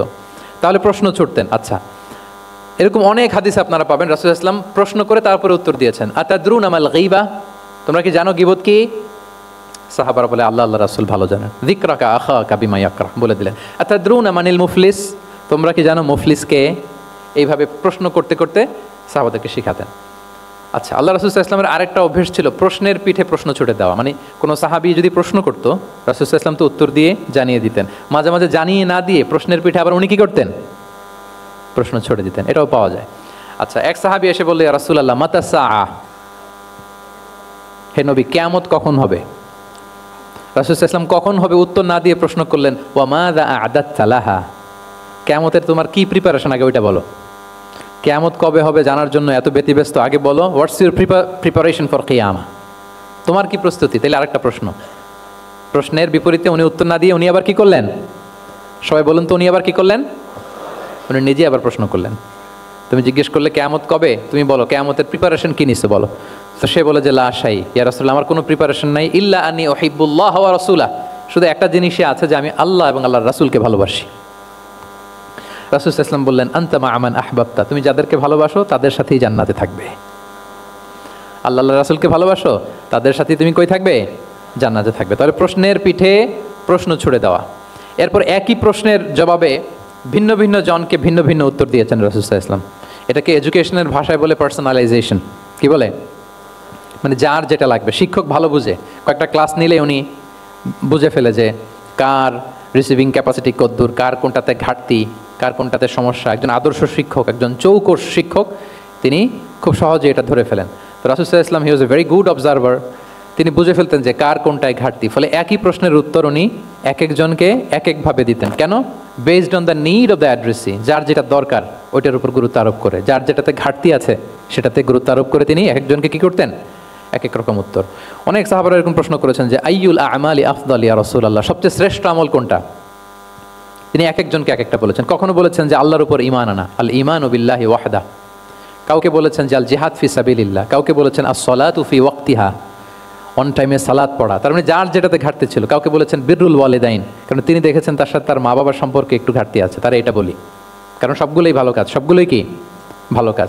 তাহলে যার যেটাতে ঘাটতি আছে সেটাতে গুরুত্ব আরোপ করে, এটা রাসূল সাল্লাল্লাহু আলাইহি ওয়াসাল্লাম করেছেন। মাঝে মাঝে রাসূল সাল্লাল্লাহু আলাইহি ওয়াসাল্লাম সাহাবীদেরকে মানে শিক্ষার্থীদেরকে উত্তর জানার জন্য ব্যাপকভাবে আগ্রহী করে তুলতেন। হ্যাঁ, এটা আরবিতে বলে তাশবিকুস সামিঈন ইলা মারিফাতিল জওয়াব, উত্তর শোনানোর জন্য আগ্রহী করে তোলা। সেক্ষেত্রে মাঝে মাঝে তিনি একটা দুটো শব্দ ইউজ করতেন। কীরকম? যেমন আওয়ালা আদুল্লুকুম অথবা আলা উখবিরুকুম, আমি কি তোমাদের বলবো না? এটা বললে সাহাবারা বলতেন, বলেন বলেন ইয়া রাসূলুল্লাহ, অবশ্যই বলবেন, বালা ইয়া রাসূলুল্লাহ। আওয়ালা উখবিরুকুম, আমি কি তোমাদের জানিয়ে দিব না? সাহাবারা বলতেন, ইয়া রাসূলুল্লাহ, অবশ্যই আপনি আমাদের জানিয়ে দিবেন। যেমন তিনি বললেন যে কেউ জান্নাতে যাবে না মুমিন হওয়া ছাড়া, কেউ ইমানদার হতে পারবে না যতক্ষণ না একে অপরকে তোমরা ভালো না বাসো। তাহলে তো এটা গুরুত্বপূর্ণ বিষয়, একে অপরকে ভালো না বাসলে নাকি মুমিনই হওয়া যাবে না, আর মুমিন না হলে তো জান্নাতেই যাওয়া যাবে না। তখন রাসূল ইসলাম বললেন, আওয়ালা আদুল্লুকুম আলা শাইইন ইযা ফাআলতুমুহু তাহাবাবতুম, আমি কি তোমাদেরকে বলবো না এমন একটা আমলের কথা যেটা করলে তোমাদের পারস্পরিক হৃদ্যতা বাড়বে, ভালোবাসা বাড়বে? তখন তিনি বললেন, সেটা কি? আফশুস সালাম বাইনাকুম, তোমাদের মাঝে ব্যাপক সালামের প্রসারণ করো, সালামের প্রসার করো, একে অপরকে বেশি বেশি সালাম দাও। ব্যাপারটাকে এইভাবে প্রেজেন্ট না করে উনি যদি বলতেন সাহাবারা বেশি বেশি সালাম দিও, এটা সওয়াবের কাজ অনেক। এটা হচ্ছে একটা প্রেজেন্টেশন। আর একটা হচ্ছে এমনভাবে এটাকে উপস্থাপন করা যে মুমিন না হলে জান্নাতে যাবা না, আর একে অপরকে ভালো না বাসলে মুমিন হতে পারবে না। তোমরা কি জানো কি করলে একে অপরের মধ্যে ভালোবাসা বাড়ে? এরপর রাসূল সাল্লাল্লাহু আলাইহি ওয়াসাল্লাম বলতেন যে সালাম দেওয়ার মাধ্যমে ভালোবাসা বাড়বে। আচ্ছা, মাঝে মাঝে ব্যবহার করতেন আলা উখবিরুকুম, আলা উখবিরুকুম, আমি কি তোমাদেরকে জানাবো না? একবার রাসূল সাল্লাল্লাহু আলাইহি ওয়াসাল্লাম বলেন আলা উখবিরুকুম বিআফদালা মিন দারাজাতি সিয়ামি ওয়াস সালাতি ওয়াস সাদাকা, আমি কি তোমাদের জানাবো না যে নামাজ, রোজা, সাদাকার চেয়েও বেশি ফজিলতের একটা আমল আছে, সেটা কি? আমি কি তোমাদের জানাবো না? সাহাবারা বললেন ক্বালু বালা ইয়া রাসূলুল্লাহ, হে আল্লাহর রাসূল অবশ্যই জানাবেন, অবশ্যই জানাবেন, কারণ নামাজের চেয়েও বেশি গুরুত্বপূর্ণ, সাদাকার চেয়েও বেশি গুরুত্বপূর্ণ, সিয়ামের চাইতেও বেশি গুরুত্বপূর্ণ আমল, সেটা কি? তখন রাসূল সাল্লাল্লাহু আলাইহি ওয়াসাল্লাম বললেন সেটা হচ্ছে ইসলাহু যাতিল বাইন, বিবাদমান দুই গ্রুপকে মিলিয়ে দেয়া, বিবাদমান দুই ব্যক্তিকে মিলিয়ে দেয়া। এটা নফল নামাজ, নফল সাদাকা, নফল রোজার চেয়েও বেশি কি ফজিলতপূর্ণ, বেশি গুরুত্বপূর্ণ। আমরা তো মনে করি শুধু নামাজ পড়লেই বোধহয় আমি অনেক সওয়াব পেলাম, রোজা রাখলেই সওয়াব পেলাম, শুধু জিকির করলে, সাদাকা করলেই সওয়াব পেলাম। কিন্তু রাসূল সাল্লাল্লাহু আলাইহি ওয়াসাল্লাম বলেন যে দুইজনের মধ্যে একটু মনোমালিন্য তুমি মিলিয়ে দাও, এটা এর চেয়েও বেশি সওয়াবের। আল্লাহু আকবার। দুই গোষ্ঠীর মধ্যে দীর্ঘদিনের ঝগড়া মিলিয়ে দাও, এটা এর চেয়েও বেশি সওয়াবপূর্ণ। রাসূল সাল্লাল্লাহু আলাইহি ওয়াসাল্লাম মক্কা থেকে মদিনায় যেয়ে কি করেছেন? আউস এবং খাজরাজের দীর্ঘদিনের যুদ্ধ 1 ঘন্টার মধ্যে কি settle down. He was a very good mediator and arbitrator, চমৎকার মধ্যস্থতা করতে জানতেন তিনি। তাহলে এইভাবে উত্তর জানার জন্য শিক্ষার্থীদেরকে আগ্রহী করে তুলতেন। আচ্ছা, আরেকটা পদ্ধতি ছিল অবজারভেশন অ্যান্ড কারেকশন। রাসূল সাল্লাল্লাহু আলাইহি ওয়াসাল্লাম, আমি আলোচনা শুরুতেই বলেছি, হি was a very good observer, চমৎকার পর্যবেক্ষণ করতেন এবং সংশোধন দিতেন। কে কি করছেন এটা খেয়াল রাখতেন, মানে চোখ কান খোলা রাখতেন। বাংলায় আমরা কি বলি? বাংলায় কি বলা হয় এটাকে? চোখ কান খোলা রাখা। মসজিদে নববীতে এরকম ভুরি ভুরি পাবেন যে রাসূল সাল্লাল্লাহু আলাইহি ওয়াসাল্লাম কে কি করতেছে অবজার্ভ করতেছে, ওইটার উপর বেস করে তাকে নাসিহা করতেছে। একটা বিখ্যাত হাদিস তো আপনারা জানেন, রাসূল সাল্লাল্লাহু আলাইহি ওয়াসাল্লাম বসা, এক বেদুইন আসলো, এসে তার উটটা মসজিদে নববীতে বাঁধলো, বেদে 2 রাকাত নামাজ পড়লো, নামাজ পড়ে হাত তুলে আল্লাহর কাছে দোয়া করে, ইয়া আল্লাহ আল্লাহুম্মা আরহামনি ওয়া মুহাম্মাদা ওয়ালা তারহাম মা'ানা আহাদা, মানে ও আল্লাহ তুমি শুধু আমারে রহম করো আর মুহাম্মদ সাল্লাল্লাহু আলাইহি ওয়াসাল্লামের রহম করো, আমাদের দুজনের সাথে আর কাউরে রহম করো না তুমি। বেদুইন তো কি, বেদুইন, মরুপল্লীতে বসবাস। আদাবুদ দোয়া, দ্য এটিকেটস অফ দোয়া, দোয়ার যে একটা আদব আছে, অন্যের জন্য দোয়া করলে যেটা নিজের লাভ, এগুলো তো জানে না। আল্লাহ তুমি আমারে মাফ করো, মুহাম্মদ সাল্লাল্লাহু আলাইহি ওয়াসাল্লামকে মাফ করো, আমাদের ছাড়া আর কাউরে মাফ করো না, কাউরে রহম করো না। তো এটা রাসূল সাল্লাল্লাহু আলাইহি ওয়াসাল্লাম দূর থেকে বসে বসে অবজার্ভ করছেন আর বললেন, হায় রে, লোকটা একটা প্রশস্ত জিনিসকে সংকীর্ণ বানায় ফেললো। গোটা বিশ্বের সবাইকে যদি আল্লাহ ক্ষমা করে, রহম করে, আল্লাহর রহমের দরিয়ায় কোনো ঘাটতি হবে বলেন তো? হবে? একটা প্রশস্ত বিষয়কে সে সংকীর্ণ করে ফেললো। এরপর কতটা সে বেদুইন কি প্রকৃতির ছিল দেখেন, দোয়া টোয়া শেষে মসজিদে নববীর মাঝখানে বসে পেশাব করা আরম্ভ করছে। বিখ্যাত হাদিস জানেন, সবাই মারতে গেল, রাসূল সাল্লাল্লাহু আলাইহি ওয়াসাল্লাম থামালেন, বললেন পানি ঢেলে দাও, আর তাকে ডেকে বললেন, দেখো তুমি যে এখানে এই কাজটা করলা, প্রস্রাব করলা, এটা আমাদের এই মদিনার কমিউনিটির ইবাদতগাহ, এখানে এই কমিউনিটির লোকেরা নামাজ পড়ে, আল্লাহর জিকির করে, আল্লাহর কিতাব তেলাওয়াত করে, এটা কি ঠিক হলো তোমার? সে তো লজ্জায় অনুতপ্ত হয়ে কাচুমাচু। তাহলে এই যে অবজারভেশন করতেন এবং কারেকশন করতেন। আবার একদিন মসজিদে নববীতে বসা এক সাহাবী এসে নামাজ পড়লেন, নামাজ রাসূল সাল্লাল্লাহু আলাইহি ওয়াসাল্লাম দূর থেকে দেখতেছেন লোকটা কি করে। নামাজ পড়লো 2 রাকাত, পরে এসে নবীকে সালাম দিল। রাসূল সাল্লাল্লাহু আলাইহি ওয়াসাল্লাম সালামের উত্তর দিয়ে বললেন, ইরজি' ফাসাল্লি ফাইন্নাকা লাম তুসাল্লি, যাও আবার পড়ো, কারণ তুমি নামাজ পড়ো নাই, মানে নামাজটা ঠিক মতো হয় নাই, ইউ ডিডন্ট অফার ইউর সালাহ in a correct way, proper manner. ওই সাহাবী যে আবার 2 রাকাত পরে আসলেন, রাসূল সাল্লাল্লাহু আলাইহি ওয়াসাল্লাম একই কথা বললেন, ইরজি' সাল্লি ফাইন্নাকা লাম তুসাল্লি, হয়নি নামাজ, আবার পড়ো। আবার পরে আসলেন, আবারও একই কথা। এখন 3 বার পড়ার পরেও যখন হয় না, বেচারা ভাবলেন আবার যে বললে তো একই হবে, আমি তো এটাই জানি। তিনি বললেন, মা উহসিনু গায়রাহ, ইয়া রাসূল এর চেয়ে ভালো আমি আর পারি না, ফাআল্লিমনি ইয়া রাসূলুল্লাহ, হে নবী আমাকে একটু শিখিয়ে দেন কিভাবে পড়ব। রাসূল সাল্লাল্লাহু আলাইহি ওয়াসাল্লাম বললেন, যখন নামাজে দাঁড়াবে আল্লাহু আকবার বলে দাঁড়াবে, এরপর কোরআন থেকে যা সহজ লাগে পড়বে, তাড়াহুড়ো করবে না। কি করবে না? সবাই বলেন, কি করবে না? নামাজে কোনো তাড়াহুড়ো নাই, নো রাশিং ইন সালাহ, নো হ্যাস্টিনেস ইন সালাহ। নামাজে আমরা খুব তাড়াহুড়ো করি, এটা নামাজের যে প্রাণ, সালাতের প্রাণকে, রূহকে নষ্ট করে দেয়। যখন রুকুতে যাবে স্ট্রেইট ফরওয়ার্ড রুকু করবে, হাত্তা তাতমা ইন্না রাকিআন, রাসূল সাল্লাল্লাহু আলাইহি ওয়াসাল্লামের রুকুর পিঠটা ছিল একেবারে স্ট্রেইট, এই টেবিলটা যেরকম স্ট্রেইট এরকম স্ট্রেইট। লাউ সাব্বা আলাইহিল মা লাস্তাকার, পানি ভর্তি একটা বোতল যদি রাসূল সাল্লাল্লাহু আলাইহি ওয়াসাল্লামের রুকু দেয়া পিঠের উপর রাখতো, পানিটাও পড়তো না, বোতলটাও পড়তো না, স্ট্রেইট। এরকম উদাহরণ দিয়ে সাহাবারা বলতেন যে এত স্ট্রেইট রুকুর পিঠ যে পানি ভর্তি গ্লাস রাখলে পানিটাও কাঁপবে না, বোতলটাও পড়বে না। রাসূল সাল্লাল্লাহু আলাইহি ওয়াসাল্লাম বলতেন সবচেয়ে বড় চোর যারা নামাজে চুরি করে। সাহাবারা বললেন এটা আবার কিভাবে? তিনি বললেন লা ইউতিম্মু রুকুআহু ওয়া সুজুদাহ, তারা নামাজের চোর যারা রুকু সেজদা ঠিকমতো করে না। তো বললেন যে রুকু থেকে আবার স্ট্রেট হয়ে দাঁড়াবে, যখন সিজদায় যাবে ইতমিনানের সাথে, উইথ রিল্যাক্সেশন। নামাজের মধ্যে কি থাকবে? রিল্যাক্সেশন থাকবে। কি থাকবে বলেন? হ্যাঁ, রিল্যাক্সেশন থাকবে। যখন বললেন যে এই এক রাকাত যেমনি তোমাকে শিখালাম সব নামাজ তুমি এইভাবে পড়বা, উইথ রিল্যাক্সেশন, নো রাশিং, তখন সাহাবী শিখে গেলেন। তাহলে এই যে অবজারভেশন অ্যান্ড কারেকশন, দেখতেন হোয়াটস গোয়িং অন অ্যারাউন্ড, কি হচ্ছে, ভুল হলেই শুধরে দিতেন। হজের দিন উনি ওটের সামনে বসা, পেছনে ফদল ইবনে আব্বাস রাদিয়াল্লাহু তাআলা আনহু, আব্দুল্লাহ ইবনে আব্বাসের ভাই, রাসূল সাল্লাল্লাহু আলাইহি ওয়াসাল্লামের কাজিন, রাসূল সাল্লাল্লাহু আলাইহি ওয়াসাল্লামের কি কাজিন। রাসূল সাল্লাল্লাহু আলাইহি ওয়াসাল্লাম বিভিন্ন মাসআলার উত্তর দিচ্ছেন। কি করতেছেন? মাসআলার উত্তর দিচ্ছেন। রাসূল সাল্লাল্লাহু আলাইহি ওয়াসাল্লাম হজ করেছিলেন কয়টা বলেন তো দেখি, কে জানে? হ্যাঁ, মাত্র একটা করছে। ঠিকঠাক আছে তো উত্তর? সবাই বলেন কয়টা হজ করেছিলেন? হ্যাঁ, আসলে রাসূল সাল্লাল্লাহু আলাইহি ওয়াসাল্লাম কেবলমাত্র জীবনে কয়টা হজ করেছেন? একটা হজ করেছেন, 4টা উমরা করেছেন। আচ্ছা, এবার যেহেতু একটা হজ করেছেন, মানুষের অনেক ভুল হয়ে যাওয়া তো খুব স্বাভাবিক। কি বলেন? স্বাভাবিক না? স্বাভাবিক। ফলে 10 জিলহজ, যেটা ভেরি হ্যাকটিক ডে, একদিনে অনেক কাজ করতে হয়, 5টা কাজ। জামরা স্টোনিং করতে হয়, পাথর মারো, স্লটার করো, প্রাণী জবাই করো, মাথার চুল ফেলে দাও, আবার চলে যায় মক্কায়, ফরজ তাওয়াফ করো, সাই করো, ফিরে আসো। এই যে 5টার সিকোয়েন্স অনেকে রাখতে পারে না, ভুল করে ফেলে। এখন 1400 বছর পরে মুআল্লিমরা এত তালিমের পরেও আমরা ভুল করে ফেলি। তাহলে ওই সময় কি হয়েছিল বলেন? এটা ছিল প্রথম হজ। তো রাসূল সাল্লাল্লাহু আলাইহি ওয়াসাল্লাম জানেন আজকে তো অনেক ভুল করবে, তিনি আকাবা, মিনার পাশে আকাবার এখানে হেল্পলাইন সার্ভিস চালু করছেন, মানে নিজে দাঁড়ায় আছেন, দেখি কার কি ভুল হয় জিজ্ঞেস করলে মাসালা বলে দেব। সুবহানাল্লাহ। তো এসে একজন বলে যে ইয়া রাসূলুল্লাহ, আমি তো ওই আগে কুরবানি পরে চুল কাটা, আমি আগে চুল কেটে ফেলছি। রাসূল সাল্লাল্লাহু আলাইহি ওয়াসাল্লাম বলে ইফআল ওয়ালা হারাজ, ওকে কোনো সমস্যা নেই, যাও। আরেকজন এসে বলে আমি তো আগে এটা করছি। ওই দিন যাই নবীকে জিজ্ঞেস করা হয়েছে, নবী সাল্লাল্লাহু আলাইহি ওয়াসাল্লাম ফ্লেক্সিবিলিটি দিয়ে দিয়েছেন, বলে করো, অসুবিধা নাই। তো ওই যে দাঁড়িয়ে তিনি মাসালা বলতেছেন, পেছনে ছিল ফদল ইবনে আব্বাস, ছোট ছোট সাহাবী, তরুণ। তো খাসাআম গোত্রের এক নারী আসছিল একটা মাসালা জিজ্ঞেস করতে, and she was a very beautiful lady, বেশ সুন্দরী ছিল। তো এসে রাসূল সাল্লাল্লাহু আলাইহি ওয়াসাল্লামকে যখন প্রশ্ন করতেছে, ফদল ইবনে আব্বাস নারীর দিকে তাকায় আছে, এবং ওই নারীও ফদল ইবনে আব্বাসের দিকে তাকায় আছে। রাসূল সাল্লাল্লাহু আলাইহি ওয়াসাল্লাম উত্তরও দিচ্ছেন, আবার খেয়াল করতেছেন যে চোখাচোখি হয়ে যাচ্ছে। যখনই তিনি অবজার্ভ করলেন যে ফদল ইজ ক্রসিং দ্য লিমিট, একবার চোখ পড়তে পারে, তারপর তো নামিয়ে ফেলতে হবে, সে যখন তাকিয়ে আছে, নারীও তাকিয়ে আছে, তখন রাসূল সাল্লাল্লাহু আলাইহি ওয়াসাল্লাম কি করলেন? ওয়াজা আলান নবী সাল্লাল্লাহু আলাইহি ওয়াসাল্লাম ইয়াসরিফু ওয়াজহাল ফদলি ইলা শিক্কিল আখার, সাথে সাথে ফদলকে বললেন, ফদল ওইদিকে না, এদিকে তাকাও। এটা সরাসরি হাদিসের অনুবাদ করে শোনাচ্ছি, আমার পক্ষ থেকে না, আমি বুখারীর হাদিস। ফাজা আলা ইয়াসরিফু ওয়াজহাল ফদলি, ফদল ইবনে আব্বাসের চেহারাটা রাসূল সাল্লাল্লাহু আলাইহি ওয়াসাল্লাম ঘুরিয়ে ফেললেন যে ফদল ওইদিকে তাকানো যাবে না, এদিকে তাকাও। ফদল রাদিয়াল্লাহু তাআলা আনহু নিজেকে সামলে নিলেন। এই যে this is the point, observation. এটা কি বলে? Observation and correction. রাসূল সাল্লাল্লাহু আলাইহি ওয়াসাল্লাম he was a very good observer, what's going on around, কি চলতেছে সব দিকে চোখ কান খোলা। বাংলায় কি বলে? বাংলায় বললে বুঝবেন ভালো, চোখ কান খোলা রাখতে হবে। তো রাসূল সাল্লাল্লাহু আলাইহি ওয়াসাল্লাম খেয়াল করলেন এবং ওনার চেহারা ঘুরিয়ে দিলেন। এভাবে তিনি কেউ ভুল করলে শুধরে দিতেন। এবং শুধরে দেওয়ার আরেকটা নিয়ম রাসূল সাল্লাল্লাহু আলাইহি ওয়াসাল্লাম, আল্লাহু আকবার, অনেক পয়েন্টস এখানে, যে কিভাবে তিনি অন্যের ভুল শুধরাতেন।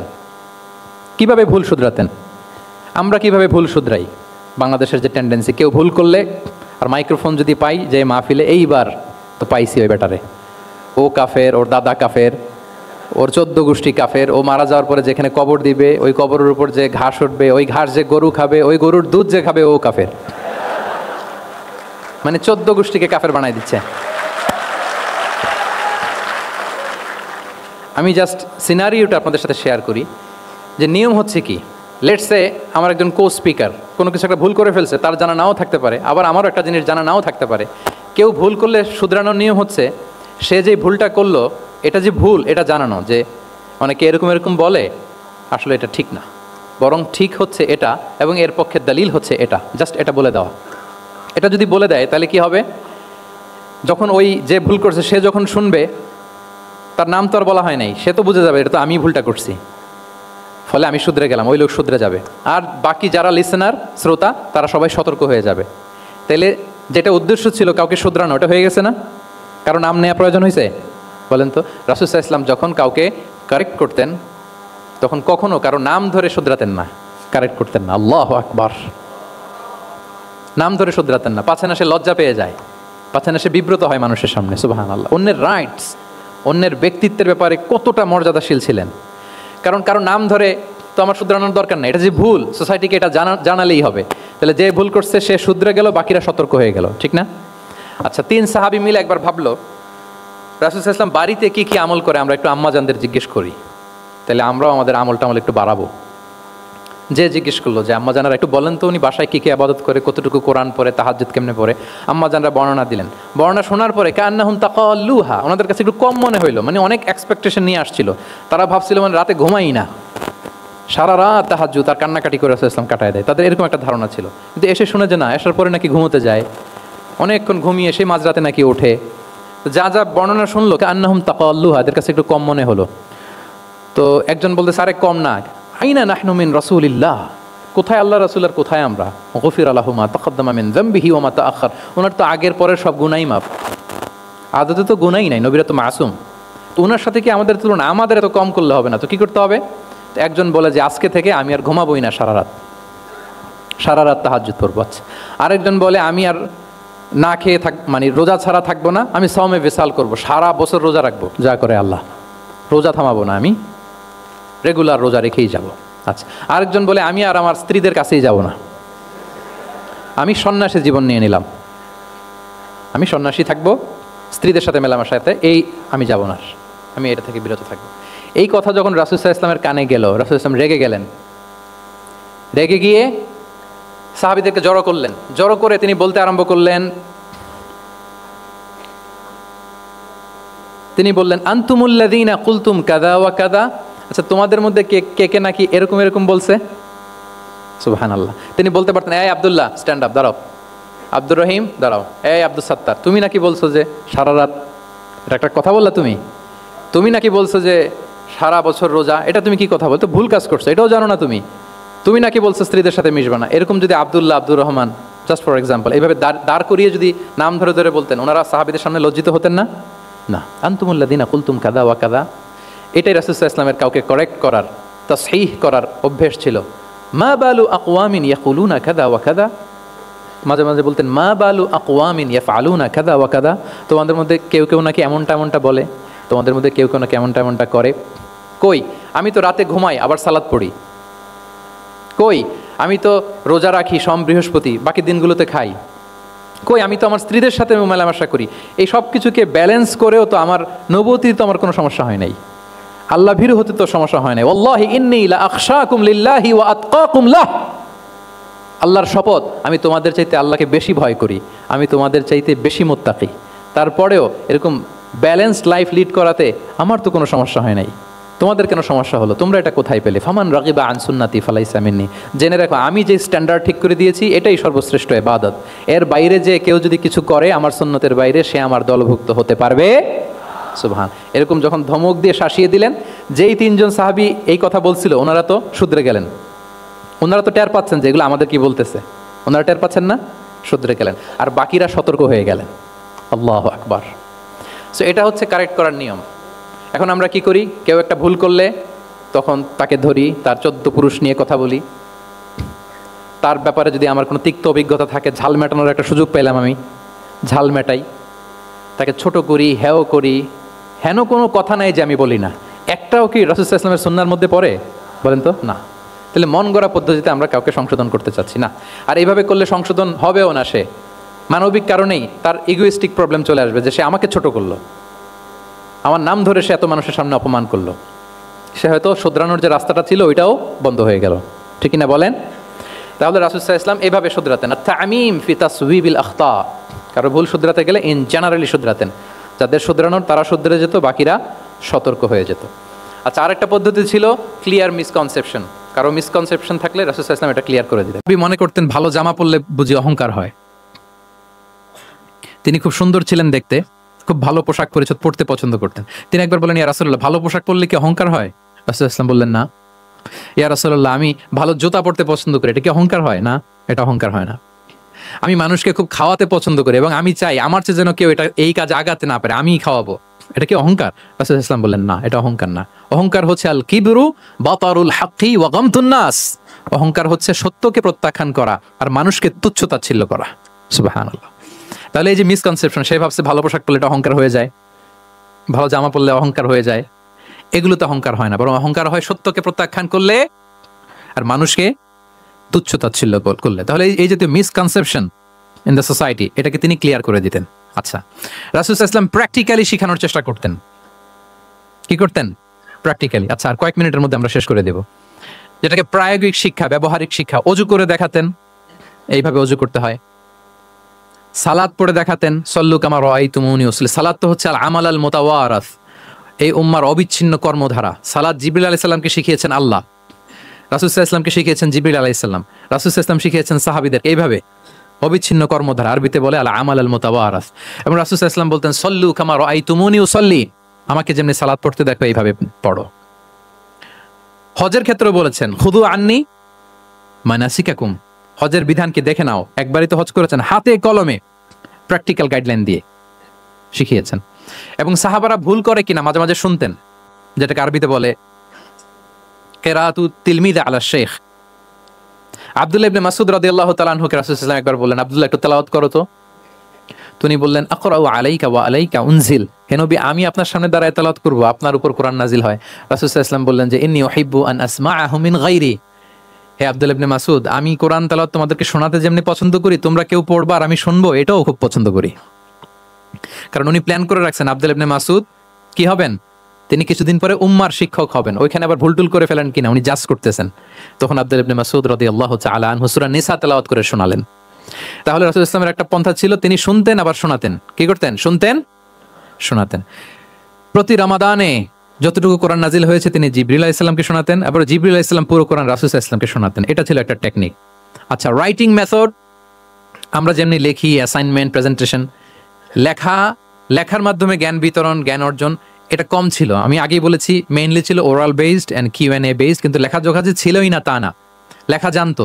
হাতে গোনা অল্প কিছু সাহাবী মক্কায় লিখতে জানতেন, পড়তে জানতেন। মদিনাতেও ইহুদিরা জানতো, কিন্তু অন্যান্যরা, আরবরা, তাদের মধ্যে লেখার যে কালচার, এটা ওইভাবে গড়ে ওঠেনি, জানতেন অল্প সংখ্যক লোক। যেমন ওহী লেখক সাহাবী ছিলেন ইবনে কাসিরের বর্ণনা মতে 23 জন। কয়জন? ওনারা খেজুর গাছের ছালে, পাথরে, চামড়ায়, প্রাণীর চ্যাপ্টা হাড়ের মধ্যে কোরআন লিখে রাখতেন। এবং রাসূল সাল্লাল্লাহু আলাইহি ওয়াসাল্লাম কোরআন ছাড়া অন্য কিছু ওনার কাছ থেকে যেন লিখে রাখা না হয়, এই মর্মে আদেশ জারি করেছেন, লা তাকতুবু আন্নী গায়রাল কোরআন ওয়া মান কাতাবা আন্নী গায়রাল কোরআনি ফালইয়ামহু, কোরআন ছাড়া কিছু লিখো না। তাহলে কোনটা আমার কথা, কোনটা আল্লাহর কথা মিক্স আপ হয়ে যাবে। কিন্তু কোরআন যখন অধিকাংশ রেকর্ডেড হয়ে গেল, তখন তিনি হাদিস সংরক্ষণের জন্য, লেখার জন্য পারমিশন দিয়ে দিলেন। যেমন মক্কা বিজয়ের ভাষণের পরে ইয়ামান থেকে আসা এক লোক আবু শাহ বলতেছে, ইয়া রাসূলুল্লাহ, আপনার ভাষণটা আমার একটু লিখে দিলে ভালো হয়। কি দিলে? লিখে দিলে। রাসূল ইসলাম সাহাবাদেরকে বললেন, উক্তুবুলি আবি শাহ, ঠিক আছে, এই ইয়ামানি ভিজিটর, তাকে আমার ভাষণটা তোমরা লিখে দাও। তাহলে এই লেখার পদ্ধতিটা খুব কম ছিল। রাসূল ইসলাম নিজে লিখতেন না, কাতেবে ওয়াহিদের দিয়ে লেখাতেন, কোরআন লেখাতেন। সপ্তম হিজরিতে যখন সুপার পাওয়ারদেরকে চিঠি লিখিয়েছিলেন, কাতেবে ওয়াহিদদেরকে দিয়ে চিঠি লিখিয়েছেন, এটা রাসূল ইসলাম করতেন। আচ্ছা, সফট স্কিল ডেভেলপমেন্টের ব্যাপারে রাসূল ইসলাম উদ্বুদ্ধ করেছেন। লার্নিং ফরেন ল্যাঙ্গুয়েজ, যেটা কমিউনিকেশন স্কিল, ভাষা জানা, এটা খুব জরুরি। আরবি, ইংরেজি, বাংলা, 3টা ভাষা জানেন কে কে? দেখি ছাত্রদের মধ্যে প্যারালাল, লাইক নেটিভ আর নেয়ার নেটিভ, 5-7 জন আছে না? ল্যাঙ্গুয়েজ আরো ভালো জানতে হবে। আরবিতে একেবারে ফ্লুয়েন্ট হইতে হবে, ইংরেজিতে ফ্লুয়েন্ট হইতে হবে। এই 2টা ল্যাঙ্গুয়েজ যদি আপনার হাতে থাকে, you can win the world for sure, I am telling you. গোটা বিশ্ব আপনি জয় করে ফেলতে পারবেন। তাহলে আইআইইউসি তো এটার একটা সেন্টার, খুব চমৎকার সুযোগ এখানে আছে আরবিতে মাস্টার হওয়া, ইংরেজিতে মাস্টার হওয়া। তাহলে সফট স্কিল ডেভেলপমেন্টের ব্যাপারে রাসূল ইসলাম উৎসাহিত করেছেন। কিভাবে? ইহুদিরা যখন চিঠি লিখতো, কোন ভাষা লিখতো জানেন? হিব্রু ভাষায়, হিব্রু ল্যাঙ্গুয়েজে। এখন এইটা বোঝার জন্য রাসূল ইসলাম এক ইহুদিকে হায়ার করতে হইতো, যে তুমি একটু পরে বলো তো ওরা কি লিখলো। আচ্ছা, এটা লিখছে। এর বিপরীতে রাসূল যখন আবার চিঠি লিখবেন, তখন এক ইহুদিকে ডাকতে হইতো, যে আমি বলতেছি আরবিতে, তুমি এটা হিব্রুতে ট্রান্সলেট করে পাঠাও। তো যেহেতু ইহুদিরা বিশ্বাসঘাতকতার অনেকগুলো ইনসিডেন্ট আছে, ট্রেচারি, বিট্রেয়াল ইনসিডেন্ট অনেকগুলো আছে। রাসূল সাল্লাল্লাহু আলাইহি ওয়াসাল্লাম বললেন আমি ইহুদিদেরকে বিশ্বাস করতে পারি না, কারণ একজনটা নিয়ে আসলাম, চিঠি একটা লিখছে একটা, সে অর্থ শোনাইলো আরেকটা। আমি বললাম লিখতে একটা, সে বিশ্বাসঘাতকতা করে লিখে দিল আরেকটা, তাহলে ঝামেলা হয়ে যাবে না? রাসূল সাল্লাল্লাহু আলাইহি ওয়াসাল্লাম তিনি যায়েদ ইবনে সাবিত রাদিয়াল্লাহু তাআলা আনহুকে বললেন যে তুমি এই হিব্রু ল্যাঙ্গুয়েজ শিখবা, শিখে আমার পক্ষ থেকে অন বিহাফ অফ মি তুমি জুইশদেরকে চিঠি লিখবা, ওদের চিঠি আসলে তুমি আমারে পড়ে শোনাবা। ইন্নী লা আমানু আলা ইয়াহুদ ফি কিতাবি, আমি ইহুদিদেরকে বিশ্বাস করি না। রাসূল সাল্লাল্লাহু আলাইহি ওয়াসাল্লাম যখন ওনাকে অ্যাসাইন করলেন এবং দোয়া করলেন, রাসূল সাল্লাল্লাহু আলাইহি ওয়াসাল্লামের দোয়ার বরকতে উনি বলেন যে 15 দিন যেতে না যেতে I became master in Hebrew within 15 days. 15 দিন যেতে না যেতে আমি হিব্রু ভাষায় পণ্ডিত হয়ে গেলাম। এরপর থেকে যত চিঠি ইহুদিদের কাছে লেখা প্রয়োজন হতো আমি যায়েদ ইবনে সাবিত লিখে দিতাম, এবং হিব্রুতে চিঠি আসলে আমি অনুবাদ করে দিতাম। তাহলে দেখেন রাসূল সাল্লাল্লাহু আলাইহি ওয়াসাল্লাম কিন্তু এই কমিউনিকেশন স্কিল ডেভেলপমেন্ট করার জন্য, যেটাকে সফট স্কিল আমরা বলি, ইন্সপায়ার করেছেন না? তাহলে ল্যাঙ্গুয়েজ শিখবেন আপনারা, কি বলেন? শুধু আরবি ইংরেজি না, পারলে জাপানিজও শিখেন, চাইনিজও শিখেন, অনেক কাজে লাগবে। At least Arabic and English ইনশাআল্লাহ বলেন। সবাই বলেন নাই? মাশাআল্লাহ তাবারাকাল্লাহ। আমার সময় বোধহয় শেষ হয়ে আসছে না? আমার 1টা পর্যন্ত সময় দেওয়া হয়েছিল, আর 1 মিনিট বাকি। ঠিক আছে, আমি শেষ করে দিচ্ছি। রিজনিং, মারিফাতুল ইল্লাহ, শুধু একটা লিগ্যাল অপিনিয়ন জানিয়ে রাসূল সাল্লাল্লাহু আলাইহি ওয়াসাল্লাম ক্ষান্ত হতেন না। কেন এটা হালাল, কেন হারাম, রিজনিং শিখিয়েছেন তিনি। এটা দীর্ঘ আলোচনা, ফিকহের আলোচনা, ওইদিকে যাব না, জাস্ট বলে রাখলাম পয়েন্টগুলো। ইমোশনাল ইন্টেলিজেন্স তিনি ইউজ করেছেন শিক্ষাদানের ক্ষেত্রে, অর্থাৎ আবেগ অনুভূতিকে নাড়িয়ে দিয়ে ছাত্রকে ইমোশনাল বানিয়ে তারপরে মেসেজ দেয়া। সুবহানাল্লাহি বিহামদিহি। এক যুবক এসে বললেন ইয়া রাসূলুল্লাহ ইযান লি বিজিনা, হে নবী আপনি আমাকে জিনার অনুমতি দিন, জিনার অনুমতি দিন। ফাআকবালাল কওমু আলাইহি ফাজাজারুহু মাহমাহ, সাহাবারা ধমকাতে লাগলো, এই বেয়াদব, লজ্জা শরমের মাথা খেয়ে কি বলো এগুলো তুমি নবীর সামনে, জিনার অনুমতি দাও। ওয়ালা তাকরাবুজ জিনা, আল্লাহ বলেন জিনার কাছেও যেও না, ব্যভিচারের কাছেও যেও না। তুমি নবীর সামনে এসে এই পাপের অনুমতি চাও? রাসূল সাল্লাল্লাহু আলাইহি ওয়াসাল্লাম কিছু বললেন না। একটু পরে যুবককে ডেকে বললেন আতুহিব্বুহু লিবনাতিক, আচ্ছা তুমি যে জিনার অনুমতি চাইলে, তোমার কন্যার সাথে কেউ এরকম আচরণ করুক, এটাকে তুমি পছন্দ করবে? সে বলল লা ইয়া রাসূলুল্লাহ, কেউই পছন্দ করবে না এটা। আচ্ছা আতুহিব্বুহু লি উম্মিক, তোমার মায়ের সাথে কেউ অপকর্ম করবে, এটা তুমি পছন্দ করবে? লা ইয়া রাসূলুল্লাহ, না। আতুহিব্বুহু লি উখতিক, তোমার বোনের সাথে কেউ এই কাজ করবে, তুমি পছন্দ করবে? সে বলে না। ঠিক তখন রাসূল সাল্লাল্লাহু আলাইহি ওয়াসাল্লাম বললেন তুমি যে এই কাজের অনুমতি চাইলে, যার সাথে তুমি জিনায় লিপ্ত হবে সে তো কারো না কারো মা, কারো না কারো বোন, কারো না কারো আদরের কন্যা, তাহলে কিভাবে তুমি এটা করতে চাও? যুবক লজ্জিত হয়ে গেল, এত লজ্জিত হলো, রাবি বলতেছে ফালাম ইয়াকুন বাদা যালিকাল ফাতা ইয়ালতাফিতু ইলা শাই, ওই রাবি বলতেছে এরপরে কোনোদিন এই যুবকরা ডানে বায়ে তাকাতেও দেখি নাই, স্ট্রেইট হাঁটতো। সুবহানাল্লাহ। রাসূল সাল্লাল্লাহু আলাইহি ওয়াসাল্লাম দোয়া করেছিলেন তার জন্য, আল্লাহুম্মা গফির যামবা ওয়া তাহহির কলবা ওয়া হাসসিন ফারজা, আল্লাহ তুমি তার গুনাহ মোচন করো, পাপ মোচন করো, আল্লাহ তুমি তার অন্তরকে পরিশুদ্ধ করো, আল্লাহ তুমি তার চরিত্রকে নিষ্কলুষ করে দাও। নবীর দোয়ার বরকতে চিরজীবনের জন্য নিষ্কলুষ পবিত্র তিনি হয়ে গেছেন। তাহলে দেখেন, তাকে অন্যভাবে বুঝাইলে হয়তো কাজ হইতো না, যখন তার নিজের উপর দিয়ে বোঝানো হলো। তোমার বোনের সাথে যদি হয়, তোমার মেয়ের সাথে যদি কেউ এটা করে, তুমি মেনে নিতে পারবা? এটাকে বলে ইমোশনাল ইন্টেলিজেন্সকে কাজে লাগিয়ে মানুষের আবেগ অনুভূতিকে নাড়িয়ে দিয়ে, teaching by touching the heart, teaching by touching the emotions, মানুষের ইমোশনে টাচ করে যখন আপনি শিখাবেন, ওই শিক্ষা সে জীবনেও বলবে, ওই যে শুদ্ধাচার আসবে, ওই যে আত্মশুদ্ধি হবে, ওইটার মতো আত্মশুদ্ধি আর কেউ করতে পারবে না। সম্মানিত সুধী, চাইল্ড এডুকেশন, বাচ্চাদেরকে কিভাবে শিখাতেন, এটা 1 মিনিটে বলে শেষ করে দেব। চাইল্ড তারবিয়া, ছোটদেরকে নানাভাবে রাসূল সাল্লাল্লাহু আলাইহি ওয়াসাল্লাম শিখিয়েছেন। উমর ইবনে আবি সালামা তিনি বলেন, একবার রাসূল সাল্লাল্লাহু আলাইহি ওয়াসাল্লামের কোলে বসে, ছোটবেলায় কোলে বসার সৌভাগ্য আমার হয়েছিল।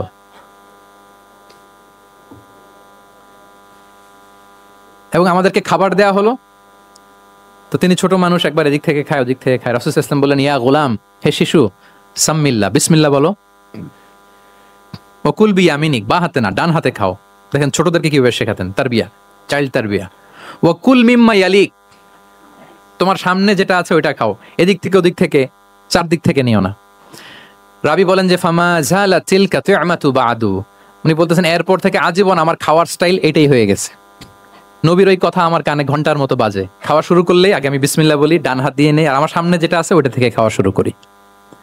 দেখেন চাইল্ড তারবিয়া কিভাবে করতেন। তাহলে এটিকেটস অফ হ্যাভিং ফুড কিভাবে খাবে রাসূল ইসলাম শিখালেন।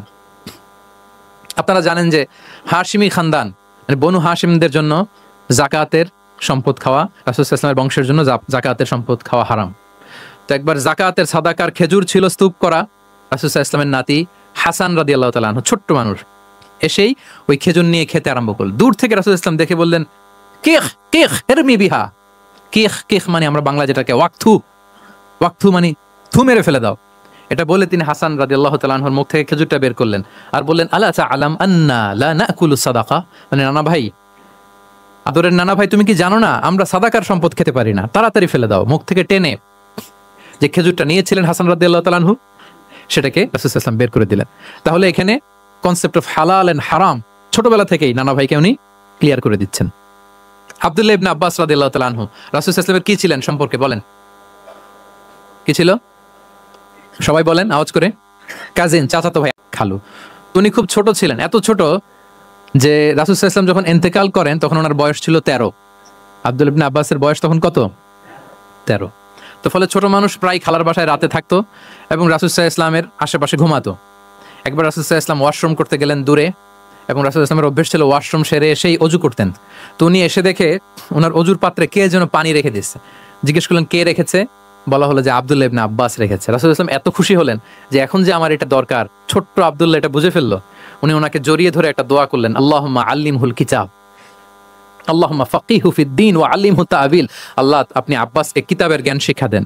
এবং এই দোয়ার বরকতে উনি রাইসুল মুফাসসিরিন হয়েছেন। এই পৃথিবীতে যত মুফাসসির আসবে সব মুফাসসিরদের সম্রাট হচ্ছে আব্দুল্লাহ ইবনে আব্বাস রাদিয়াল্লাহু তাআলা। আচ্ছা, উনি কি শিখাতেন, কিভাবে শিখাতেন? তাহাজ্জুদের সময় রাসূল সাল্লাল্লাহু আলাইহি ওয়াসাল্লাম নামাজে দাঁড়ালেন, আব্দুল্লাহ ইবনে আব্বাস এসে রাসূল সাল্লাল্লাহু আলাইহি ওয়াসাল্লামের বাম দিকে দাঁড়ালেন। ছোট মানুষ ভাবছে আমিও যে নামাজ পড়ি। আচ্ছা বলেন তো, যদি দুইজন হয় নামাজে, একজন ইমাম আর একজন মুসল্লি, মুসল্লি ইমামের কোন দিকে দাঁড়াবে? কিন্তু আব্দুল্লাহ ইবনে আব্বাস দাঁড়াইছে কোন দিকে? বাম দিকে, কারণ উনি ব্যাপারটা জানেন না। তখন রাসূল সাল্লাল্লাহু আলাইহি ওয়াসাল্লাম কি করলেন? হাত দিয়ে টেনে পিছন দিয়ে এনে ডান দিকে নিয়ে আসলেন। তাহলে রুলিংস অফ সালাতের সুন্নাহ কি, কিভাবে দাঁড়াতে হবে, এটা তিনি শিখালেন ছোট্ট আব্বাসকে, আব্দুল্লাহ ইবনে আব্বাসকে। এরকম অসংখ্য হাদিস আপনি সিরাতের পরতে পরতে, হাদিসের পরতে পরতে পাবেন, যে বাচ্চাদেরকে, শুধু যে যুবকদেরকে, তরুণদেরকে রাসূল সাল্লাল্লাহু আলাইহি ওয়াসাল্লাম শিখিয়েছেন এমনটা না, বরং শিশুদেরকেও শিখিয়েছেন। এইভাবে রাসূল সাল্লাল্লাহু আলাইহি ওয়াসাল্লাম এমন এক শিক্ষা পদ্ধতি আমাদের জন্য উপহার দিয়েছেন, যেটার মধ্য দিয়ে তিনি শ্রেষ্ঠতম প্রজন্ম, the best generation ever on আর্থ, যেটা আমি শুরুতে বলেছি, এবং তার ধারাবাহিকতা এর পরের প্রজন্মকেও শ্রেষ্ঠ প্রজন্ম বলা হয়েছে। এর পরের প্রজন্ম তিনটা জেনারেশন এই শিক্ষার, এই ওহির জ্ঞানের শিক্ষার ছোঁয়ায় তারা শ্রেষ্ঠ প্রজন্ম হয়েছে রাসূল সাল্লাল্লাহু আলাইহি ওয়াসাল্লামের এই শিক্ষা পদ্ধতির মধ্য দিয়ে। তাহলে সম্মানিত সুধী, আর লম্বা চূড়া আমি করতে চাই না, অনেক লম্বা সময় আমাদের অনেক বোনরা আমি দেখতে পাচ্ছি ওনারা জায়গাও পাননি, দাঁড়িয়ে দাঁড়িয়ে পুরো 1.5 ঘন্টা আলোচনা শুনেছেন। আমাদের অনেক ভাইরা 1.5 ঘন্টা যাবত আপনারা শুনেছেন। আমি একটু সামারি করি, 1 মিনিটে সামারি করে আমরা ক্লোজ করব। আমরা যদি সামারি করি যে রাসূল সাল্লাল্লাহু আলাইহি ওয়াসাল্লামের শিক্ষা পদ্ধতিটা কেমন ছিল, তাহলে বলতে হবে যে এটা উৎসাহমূলক ছিল, আশাব্যঞ্জক, মানে মানুষের, যেটা মানুষকে আশাবাদী করে তোলে, হপফুল বানায়। এটা মানুষকে কি বানায়? সবাই বলেন কি বানায়? হপফুল, আশাবাদী, কনফিডেন্ট বাড়ায়, ইন্সপায়ারিং ছিল। এটা কল্যাণকামিতায় ভরপুর ছিল, ওয়েল উইশিং ছিল। আমরা যেমনি কারো কথা শুনেই তার উত্তর দেই বা মাসালা বলে দেই, এরকম না। রাসূল সাল্লাল্লাহু আলাইহি ওয়াসাল্লাম, ইংরেজিতে এটাকে বলে এমপ্যাথেটিক, মানে খুব বেশি সুবিবেচক। He not only listened to the suffering of others, he used to feel it. তিনি ফিল করতেন। একজন এসে বলতেছে যে আমার এই সমস্যা, এটার এখন আমি কি করব? আমি জাস্ট বললাম এটার ইসলামী সমাধান এটা হচ্ছে একটা। রাসূল ইসলাম এরকম না, যে বলতেছে তার কষ্টটা তিনি ফিল করার চেষ্টা করতেন, ফিল করে তখন তাকে গাইডলাইন দিতেন। এটাকে বলে এমপ্যাথেটিক, ওয়েল উইশিং ম্যানারের, কল্যাণকামিতায় ভরপুর ছিল তার শিক্ষাদান পদ্ধতি। পরামর্শমূলক ছিল, যেখানে মেন্টরিং ছিল, কাউন্সেলিং ছিল। মানে শুধু টিচার হলে এটার আউটপুট একটা, কিন্তু if you work like a mentor, আপনি আপনার শিক্ষার্থীদেরকে মেন্টরিং করতেছেন, তাদেরকে কাউন্সেলিং করতেছেন, এটার আউটপুট হবে অন্যরকম। রাসূল সাল্লাল্লাহু আলাইহি ওয়াসাল্লাম he worked as a mentor and counsellor for the সাহাবা। সুবহানাল্লাহ।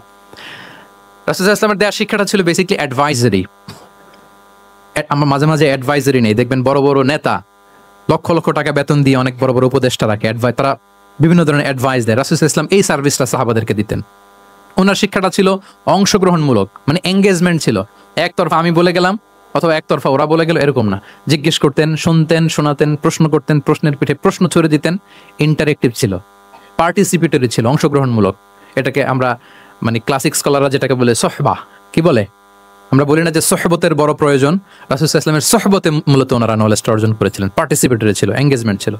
এবং আমরা উল্লেখ করেছি যে Q&A বেস ছিল, প্রশ্নোত্তরমূলক, ওরাল ছিল, যৌক্তিক ছিল, র্যাশনাল, রিজনিং শিখাতেন, কেন এটা হালাল, কেন হারাম, কেন এটা ডুজ এন্ড কেন এটা ডোন্টস, এটা রাসূল সাল্লাল্লাহু আলাইহি ওয়াসাল্লাম বলেছেন। এবং he use to prioritize the youth in training and grooming. বিশেষ করে বয়স্ক সাহাবাদের থেকে যুবকদেরকে বেশি প্রায়োরিটি দিতেন তালিমের ক্ষেত্রে, তারবিয়ার ক্ষেত্রে, কারণ তারাই উম্মাকে লিড দেবে। তারাই কি উম্মাকে লিড দেবে। এই যে এখানে যারা বসে আছেন, আমার তো মনে হয় বয়স 25 থেকে 30, এর আগেই বেশিরভাগ। সো আপনাদেরকে লিড দিতে হবে আগামীর বাংলাদেশে, ঠিক কি না? এই জন্য রাসূল সাল্লাল্লাহু আলাইহি ওয়াসাল্লাম বাছাই করে করে কোন সাহাবীর কি ধরনের যোগ্যতা আছে এবং ইসলামের জন্য এটা কিভাবে কাজে লাগতে পারে, ওইভাবে সাহাবীদেরকে তিনি গাইড করতেন। এবং সেটার ফলাফল তো আমরা দেখেছি, খয়রুল কুরুনি করনি সুম্মাল্লাযীনা ইয়ালুনাহুম সুম্মাল্লাযীনা ইয়ালুনাহুম। এই ওহির জ্ঞানের স্পর্শে, এই শিক্ষার, এই তালিমের স্পর্শে তারা শ্রেষ্ঠ প্রজন্ম হয়েছেন। এবং তারপরের প্রজন্ম, তিনটা প্রজন্মকে তিনি শ্রেষ্ঠ প্রজন্ম বলে ঘোষণা দিয়েছেন। আমি আর দীর্ঘায়িত করব না। আমরা যদি রাসূল সাল্লাল্লাহু আলাইহি ওয়াসাল্লামের আনিত এই শিক্ষা পদ্ধতি আমাদের শিক্ষা ব্যবস্থার মধ্যে ইনক্লুড করতে পারি, তাহলে আমরাও আমাদের প্রজন্মকে ওইরকম শ্রেষ্ঠ প্রজন্ম হিসেবে গড়ে তুলতে পারবো ইনশাআল্লাহ বিইذنিল্লাহ। আজকে 92 জন লোক মুসলমানের দেশে, আমার দেশে বাউল সঙ্গীতের নামে কত বড় দুঃসাহস আবার আল্লাহকে নিয়ে কথা কয়, ঠিক কিনা বলুন? আমরা বলেছি এই বাউল যদি জায়গা মতো পাওয়া যায় পিঠার চামড়া থাকবে না, ঠিক কিনা বলো? বাউলগিরি আমরা এলাকাত না, অন্য জায়গাত করেন, সিফা সাফাত।